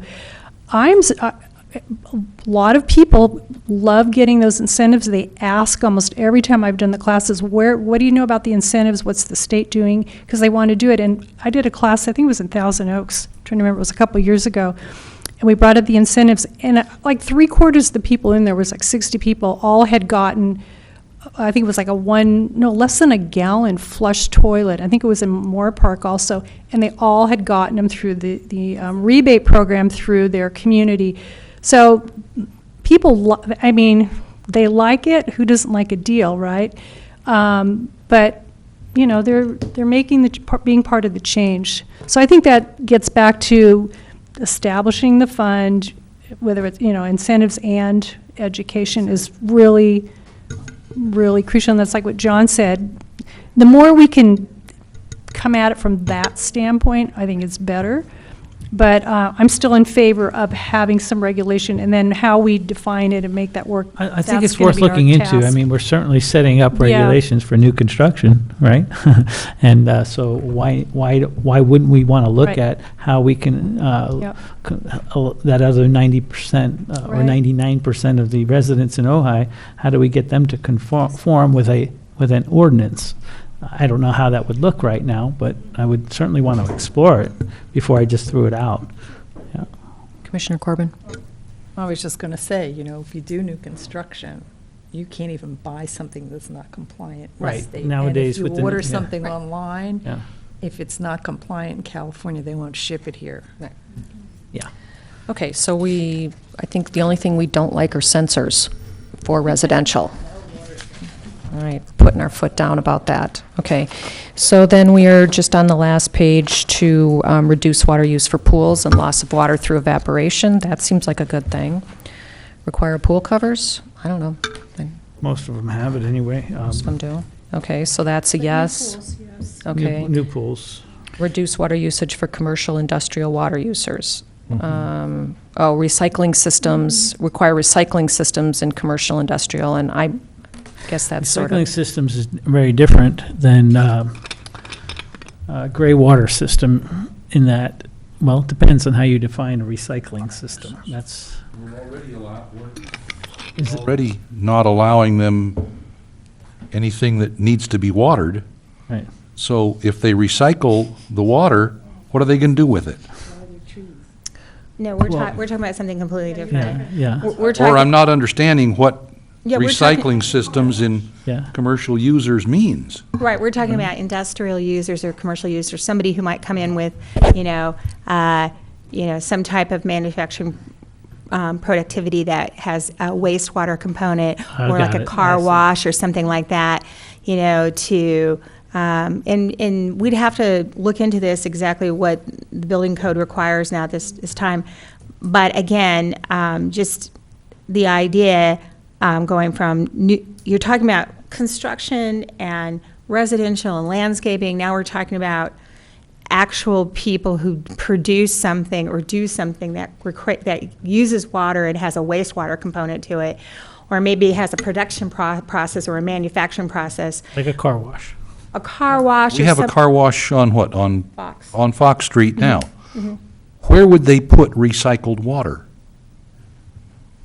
I think the key is that they're not using it to landscape, it's that they have a recycling system in their facility. Instead of letting the water run off the cars into the drain, you recycle it and use it again and again on each car. There's a cistern underneath. They have would dig systems to out, do they that. put a cistern that filters and I'd then, be washing my car with recycled water. right, yes. You have filters and So there's a they- way to they- engineer it. just not potable water. They can retrofit car washes and laundromats with that. There has to be a big buffer somewhere. Yeah. New hotels that have lots of sinks or showers can bring that gray water in. Well, we already have gray water provisions. And put it in cisterns, but it's part of the recycling, put it in a cistern that's got UV and different filters in it, and then reused on premises. It's part of the net zero goal. Good there. Okay, then reduce water usage in multiple family dwellings, requires sub-metering for multifamily or individual meters for second units. I don't know that's all a good idea, but I don't know if you can just get another meter. Does the city Well, even we're have not- the we're- power to do yeah, that? It's Golden State. SB 1069 says we're not allowed to mandate a meter no longer on a second dwelling unit. I know, it's not a, But can you get like, I have a water filter system on my house that has a meter on it, so I know how much water I use all the time. For everything that I do, I can go watch Yeah. it. And there must be some way to get, not a meter that you get charged for, but just a meter. you can buy those Yeah. any So that time you right can now. see. Okay, Yeah. good point. Those kind of, you're talking about an independent Yeah. meter, not a utility company. Get a sense of Because how if the idea is to make consumers aware of and responsible for usage, okay. Okay, That's- but this is saying require sub-metering for multifamily or individual meters, and Commissioner Jaglio is saying we're not able to do that. Is that what you Well, just it said? There's a Depends on- nuance there. The state has prohibited sub-metering, or pardon me, individual meters for second units. Yeah. The state has not prohibited individual meters or sub-meters for multifamily. Well, you did That say- remains within your power. You did say second units here. Oh, I know. This was written before 1069. Killed that. Yeah. Does that distinction make sense? I'm Yeah. seeing some glazing So looks. if there's one family on the property and there's a second unit and they're using it, then we're not able to require that. But if it's two families living on that land, each using one of the homes, then we can require a second meter. Is that what I just heard you say? A duplex, Okay. a second unit is a special category of state-protected unit. It's a second, it's either on the same building or a different building, and it's got a second kitchen, and it meets a few other requirements in state law. That's distinct from a duplex. A duplex is two units that are each primary units. Those you could require sub-meters, but a primary house and a second unit on the back, you cannot require. Okay, so multifamily is a duplex. Multifamily is a duplex, a triplex, a quadplex, more. or an apartment complex. I didn't know that definition. A second unit would be on what would be considered a single-family residential lot. Okay, so you can't put a second meter on a granny flat? No, behind the your state has now house. banned that. Interesting. Okay, are we Yay through for this? that. Are we through this? Yes. I feel like we have consensus on this. Okay, any final thoughts on this before we? So how would you like it to come back to you for the next meeting? Well, did you say you thought it should go to city council first? I get it. Are you sure? Oh, okay. I thought you wanted to look at it again. I thought you wanted more ideas or anything. No, I thought that was what you said begin with, come back a second time. I know, but I thought you said we couldn't. No, I said you could. I said just keep in mind that before you, That was so long ago. you know, before you, I mean, you guys. I don't remember what you said. Right, we can take it. You know, my other concern, one of the other things that I'd like to bring up is, you know, for your consideration is whether or not we should look to not only putting some of these things in the landscaping section of the code, but also in the design review permit section, so we have findings, and the commission has specific findings they need to make on each project. Is it water-wise? And then have that altered to have viewability to deny a project if you think it is not meeting Yes. water-wise I would be in criteria. favor of that. Yes. Yes. Yes. Aye. Okay. Yes. Okay, I forgot. Fine. I'm going to open the public hearing, if it isn't already open. Mr. Wyrick, Councilperson Wyrick has a speaker's card. I've been listening to everything avidly while I'm being guilty of just capturing a few views of Game 7, too. It's been- who's Anyway, winning? it's suspended because of rain, extra innings tied at the bottom of the ninth. So the rain's coming, they're putting a tarp on the field Oh, in the God. 10th inning. They're doing it for me, because Yeah. they're So- waiting for me to get done Yeah. with this meeting. I appreciate that. So 6-6. So they'll pick up again tomorrow after the rain? Who knows? Maybe Wow. maybe at 2 or 3 in the morning. Wow, that's Eastern time. That's almost Yeah. exciting. Anyway, listen avidly. I don't really have anything to disagree with, but I just wanted to offer a couple perspectives. Mr. Summers cleared me to comment on since this is a legislative act, it's okay to comment as a council person, whereas I can't on an application. You know, there's a distinction there. So I made sure it was okay. You know, couple things is I really appreciate Mr. Powers, you're drawing the attention to the different nomenclatures and the difference between, say, net zero and water neutral development and those kinds of things. And so in terms of impact, I got to tell you that I almost view net zero as a subset of overall water neutral development. And I've talked to Mr. Summers about this, and it's absolutely possible if we're looking at how do we leverage what we want to do in the city to have maximum impact over the whole watershed, that the means to do that is water neutral development, where in other words, if someone finds they have a particular problem on their own property getting to a net zero, they could go and have a water neutral development outside the city limits. In terms, they could actually pay somebody to do something to achieve a benefit for our watershed outside the city limits. And personally, I'm intrigued by that possibility because it opens up more innovation and more flexibility.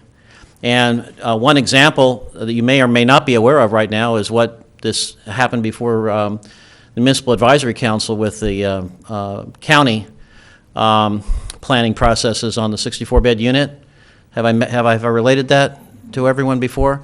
So again, they're looking at, in effect, water-neutral development, to use your language. It's not net zero on the property, but they were looking at the idea of paying for switch-out of fixtures in the school system at all the different schools. That's not net zero, it's water-neutral development, according to your nomenclature. It's net zero. Over the whole watershed. Yeah, over the Larger whole scale. watershed. Right, but I appreciate your language, because it looks like net zero is meant to be just on the parcel, and so I just think that we ought to look at how we can leverage what we want to see happen really over the whole watershed rather than just inside the city limits, because we're only 15% of the land area of the valley, and if we have the opportunity to have an impact beyond the city limits, we should take it. And again, I don't know if this kind of thing would be practical or not, but let's say somebody wants to come in with a development and they want to go to I don't know if they do this or not, but you want to go to a laundromat somewhere outside the city limits and pay them to treat their water so it could be used in landscaping on that commercial property, for example. And that would be the offset, even though they're maybe going to use more water for a particular development on their parcel. There's more than offset in terms of water neutral development for the watershed as a whole. I'd like to see that personally, and I'm just stating my preference, to see the broader picture, you know. And a couple other comments just on other things to think about that have occurred to me listening to everybody and winding up as quickly as I can. And that is that let's not forget a couple details. I know you don't like point-of-sale things, but I'd like to see a point-of-sale inspection to establish the principle of putting teeth in other agency rules to help enforcement, whether it's state, like the fixture standards, put some teeth. I think that's a great concept. Or the Ojai Valley Sanitary District, for example. They have a rule that says you can't put gutter water, stormwater from gutters into stormwater drains or maybe it's okay for stormwater drains, but you can't put it in the sanitary sewer. But it happens all over town. That's the kind of thing that we could have, say, you know, as part of the inspection. If we see, and frankly, I don't know why you would put stormwater into a sanitary sewer or a sanitary sewer. Stormwater or sanitary. Little details like that have a lot of good benefit-cost ratio is what I'm trying to say, you know. Just don't stick it on point of sale, though. Do it to the whole community. Or do it to the whole community. No, in fact, Mr. Summers can correct me, we could fund a smoke testing program where we get permission from the Ojai Valley Sanitary District. I'm sure they would give it. If we would pay for it, we go through town, you put smoke in the sewer, and if you see smoke popping up in any receptacle for gutter water, boom. You give them a warning, and if they don't, then you come back, and if they don't do it, you know, you get a fine. These are just little details, I think, that we can think about and make sense. On the comment about ag, Mr. Merck, one of the issues that seems to come up with our per capita use is we actually do have not a lot of agriculture inside the city limits, but we have a lot of hobby farms. And how do you deal with that? And if we're talking about water neutral development, should we even maybe look at expanding for the whole watershed to help fund farmers in order to do one kind of development, to fund farmers to do efficiency on their ag? I don't know the answers to this. I'm just trying to think expansively, because if there was one criticism I have, I think, you know, we started this discussion to get down to very small percentages as opposed to keeping in mind the broader impacts that we need to, you know, keep in mind. But that is an issue, because we're not just urban. There's a surprising amount of small acreage farming going on, even inside the city limits, at least the studies that I've shown. Not to mention that we have a lot more, I think, hotel rooms per capita. And the tourism issue. And so the per capita usage of water is highly, more distorted here than in most places. To some degree. And I would like to have as much, find a way to provide as much incentive for those kinds of things to be corrected as possible. I think, there's such a low-hanging fruit that we need to keep thinking about in terms of, when's it cheapest to put a gray water stub in? When you're working on the house, so obviously. And that's, I think, the main comments I wanted to make was that, one other comment I wanted to make was, didn't discuss water banking. Some communities have done water banking, which in a very similar to a conservation mitigation, where someone will say, okay, if you're going to do this kind of development, you're going to have to go buy some land to take out of possible development somewhere else. So let's say that somebody wants to, in effect, and I don't know if this would work well or not or be too complicated, but they could put in a particular kind of efficiency, bank it, and then someone else wants to do another development could buy that credit from them. Just a thought, allows flexibility, probably too complicated to do. Oh, and the other thing I wanted to point out is I would ask you to please consider recommendations for what the city should apply to itself. Public Okay. Works, I have that on my list. For example, let's say that you have a property that has very difficult stormwater retention issues because they say their geology of their soil doesn't allow absorption. Okay, let them pay a fee into a fund that's dedicated to working on right-of-way work in terms of permeable curbs, combining complete street traffic calming with bioswales.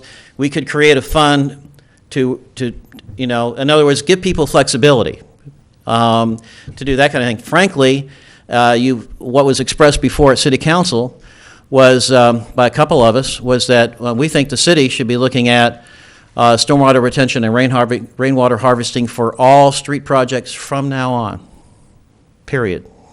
By the way, our Complete Streets policy has that we will capture, stormwater. Right. In there. So that clause is already in there and supports But I think it. But I agree on the we making might it want to mandatory. we might want to do a text amendment to the ordinance that includes the complete street principles to expand to include stormwater retention and rainwater harvesting in our street design as a policy goal. So I think that would be extremely important. I agree with your points about education. It's important, but I don't think it will ever work by itself. The Carrot and stick Stage is 4 is a cliche for a reason. Add stage 4 and a bill that's 4 times the amount, and they'll pay attention to the education. I agree with you on that. Okay. People will just go, okay, what do I do? Right. So I just wanted to offer those thoughts. What would be important for me, thank you for those. And one more thing I want to report, but go ahead. Okay. No, go ahead. Please. I used more than my 3 minutes. Is somehow have as precise measurement on the offsets as possible, because I've been following the 64-unit assisted living and them wanting to offset by going in the schools.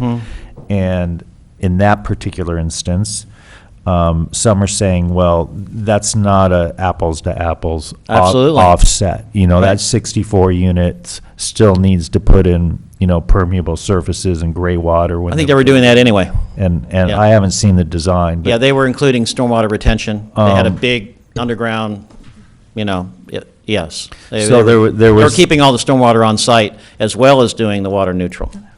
Yes.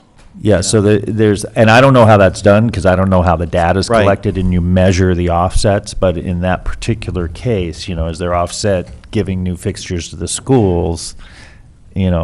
Is that apples and apples? I was just giving you an example of what they're doing. No, I know, but it's a good example, because Yeah. it's up, and that conversation's Right. happening. And, I mean, you can conceivably provide incentives for little mini treatment plants, Right. Right. for large users. All right, well, let me wind up. A couple other comments. In fact, the Ojai Valley Sanitary District ran into Jeff Palmer today at that noon thing that Tim Dwyer has, and he says that they are going to bite the bullet, and they're going to go after their ability to use their discharge. For they said they're just gonna they're sick and tired of being told no, and they're going to go in and say, look, they're going to go to the city of Ventura, they're going to go to Fish and Wildlife and say, look, you keep telling us we want to keep the trees alive, you want us to not use potable water for dust control, we're ready to load them up, and city of Ventura has this kind of program, why can't we have this kind of program? So I appreciated the fact that they're going to get aggressive and not just take the opinion of, well, they say we can't, so we're not. They're going to try to fight that mandate. Did he say how he's going to deal with the city of Ventura having first dibs on the effluent? Well, right of first refusal is not the same as saying you can't. So they're going to push the matter and say. They're going to push the matter and say, it's your well, cut yeah, it's bait. your water if you want to use it, but if you're not using it, we get to use it. Gotcha. So they would need to change the lease, get them to agree to No, they can change. they have first right of refusal. So if they don't take the water, then presumably we can take the water. Right. If Fish and Wildlife says it's not going to impact the habitat to take 0.5% of the effluent discharge or 1%, and the city of Ventura say, yeah, it's your water, but you're not using it, so we'll use it. That's cool. So anyway, they're going to work on that. And my final, I lied. I have one more comment that just popped in my head. When we're talking about discretionary, I think that we should have guidelines for applying the water efficiencies to the discretionary projects. I would caution us to not have it so open-ended that there's no standards and no guidelines, so it just becomes whether you like the project or not, and you're using water as an excuse to say no. That's a little iffy, I think. You got to be careful about that. And also, in some of the, whenever things are saying like the most efficient toilets are best practices, those need to be defined. For sure. Just a caution on that. So. Yeah. So I don't mean to get too much into the minutiae, but I did want to mainly try to get across the point about how we might be able to leverage what we do inside the city limits to the entire watershed. Well, and I think that was, I had asked Director Wold that too. It's like, how can we compel that? We can do it in a development offset program. But I mean, how do we do that intersecting with the county permitting process? It wouldn't need, that's a good question. Well, we Mike, can't- go ahead. I was to say, we can't control the county permitting process. Right. But we can say that on city projects, the commercial developer, you need to either offset or zero out your water use on site. If you can't meet it on site, then you can pay a fund to fund a project in the city. And if you can't do that, then you've got to pay a fund that the city can then spend or put to use on other projects outside the city. And then one of the questions that's Or they could pay for a project, an eligible project, get the permitting from the county, and come back, see what we did. We contracted with somebody. Yep, and one of the policy points that'll be available, or a question for the council and the commission is, would you allow someone to just pay straight into the fund and be done? Or would you require that they prove up that the money was actually spent for a real project that actually did something, as opposed to just paying the fund and call it a price and be done? And that's kind of why I like the idea of if we do mitigation fees as an option, that they go into our public works fund for street stormwater retention and harvesting. And we can do that as long as we've, Fence the funds. we can do that as long as we fence the funds to show that they're being used for the purpose for which they were collected. In other words, Well, that would do it. exactly, the public works stormwater capture street fund. Right. We couldn't just pay for the asphalt. That's the one hitch there. And also, I would love us to find a way to leverage the flood control district, to say, guys, how much leverage can we put on them to soft bottom all the channels, all the stormwater channels that go through the city? I don't know to what extent we can, but I'd sure like to explore it. Well, then one of the points there is that if we fund their project, they're much more likely to agree to it. Or match their money. Right. Or get a grant program where we match it. One other I'd like to see that. For sure. One other thing I was thinking was, it doesn't have to be a one-to-one exchange. We might want to really think about a 2-to-1. 1 gallon of water has to be replaced too, because then we're going to be that much more clear that we're going to capture the conservation piece. So that's what I just wanted to comment. Let's think expansively enough to try to really have an impact, Do you want to do your city council update? I guess. Or was that I'm not it? sure you know, I don't know what they're, I mean, I've kind of required. already talked about it. I mean, we, you know, in terms of, we discussed all of this. We did decide on the second unit that we didn't have time to send it to you. We just needed to, I made the motion that we do the minimum necessary to get into compliance with the state law so that we didn't get, by the lack of severability, throwing out the rest of our second unit code, but it in no way was meant to preempt the process of what you're going through in terms of how to change the conforming code. It was just meant to make sure that we just didn't have time. In you fact, know, it's allowing us to continue the process at this level. without throwing out the rest of it, exactly. So we did make that decision. And also, Mr. Palmer indicated that they're going to just accept the fact they're not going to fight it. Can't charge capacity fees anymore as of January 1st. Is that true? He seems to think that it's not worth fighting. Oh, it's not what he said last week. Is that something different to you guys? All right, well, I just saw him today at noon, and he goes, I said, so you guys going to fight it? And he goes, what's the point? We're just going to have to find a way to charge Especially people. we had- Find a way to charge people more money on something all right. else. Well, Bill, we had seven permits in the last 3 years. I mean, it's not a huge, It's not a lot of for money. second dwellings. Yeah, we're not talking about it.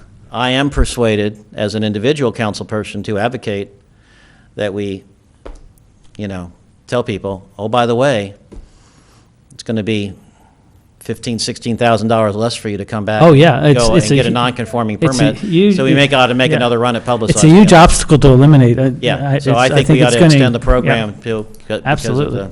the, personally, it's my individual council position. Right. Okay, thank you. Okay, thank you.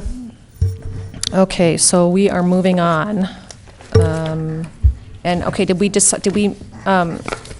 Mr. Summers and Ms. Wald, do we need to, so did we clarify it is going to go to council? Did we clarify that? We think it should go to council next, or do we? You want that clarified, right? Well, that was my understanding. You wanted to go as it is now, and then it'd come back, and then you'd work on definitions and things of that nature? Yeah. Okay. Okay, I just wasn't sure if we closed that loop. Yeah. Okay, good. No, we approve of all the issues and the concepts, and there are still some concerns about how we implement those. Yeah. More work, yes. Except sensors. Right. Okay, so director decisions. There's just pretty minor. There's one for Christmas tree sales. It's the one that goes in every year. We had a permit for removal of hazardous oak trees that was denied. And that was obviously because there was lack of documentation to prove that they were truly hazardous. Wasn't that we said you can't take out hazardous trees. Insufficient data provided. And then two addresses assignments. And then moving on to the code enforcement. We were in the process of making some changes in the code compliance officer. We have a new one now on staff. Today was his first day. So we don't have for you the code compliance log due to, switching of staffing. But we do have the code compliance log as it relates to short-term rentals. That's in here. There's really nothing new to report on that. And then, the upcoming agenda items, which would be, I actually had put in the water-wise ordinance. I guess I'll take that off the table. Begin your work on the second dwelling unit ordinance as it relates to compliance with what work you've already done, and then modifying that work to be compliant with the two new bills that were adopted. And then the 601 Crestview, that's still out there. And I noticed, did we get an official cancellation of the December 21st meeting? Yeah, we did that We did, last time. okay. Oh, I stand reminded, thank you. So we still have a lot of work in the department, and a lot of things out there they're working on, and I can go through those, but there's still a tremendous amount of work out there with the rezone of Bryant and the 334 East Ojai has a tremendous amount of work behind it.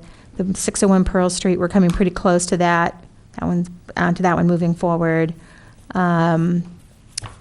712 Drown, the Aliso and Mallory issues that are out there.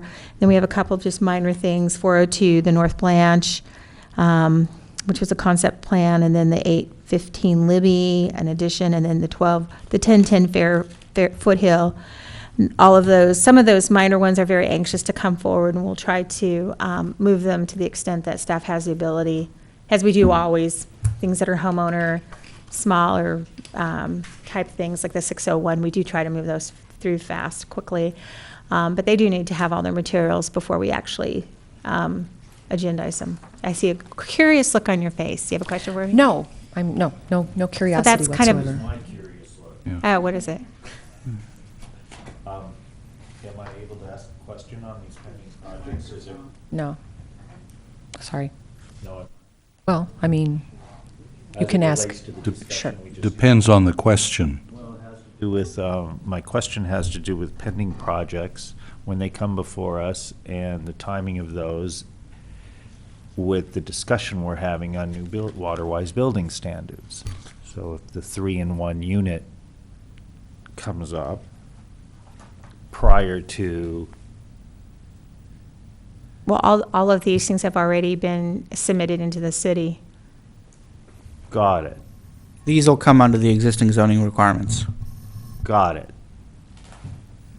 I have another question, though, and it goes back to the timing and the noticing and all of that.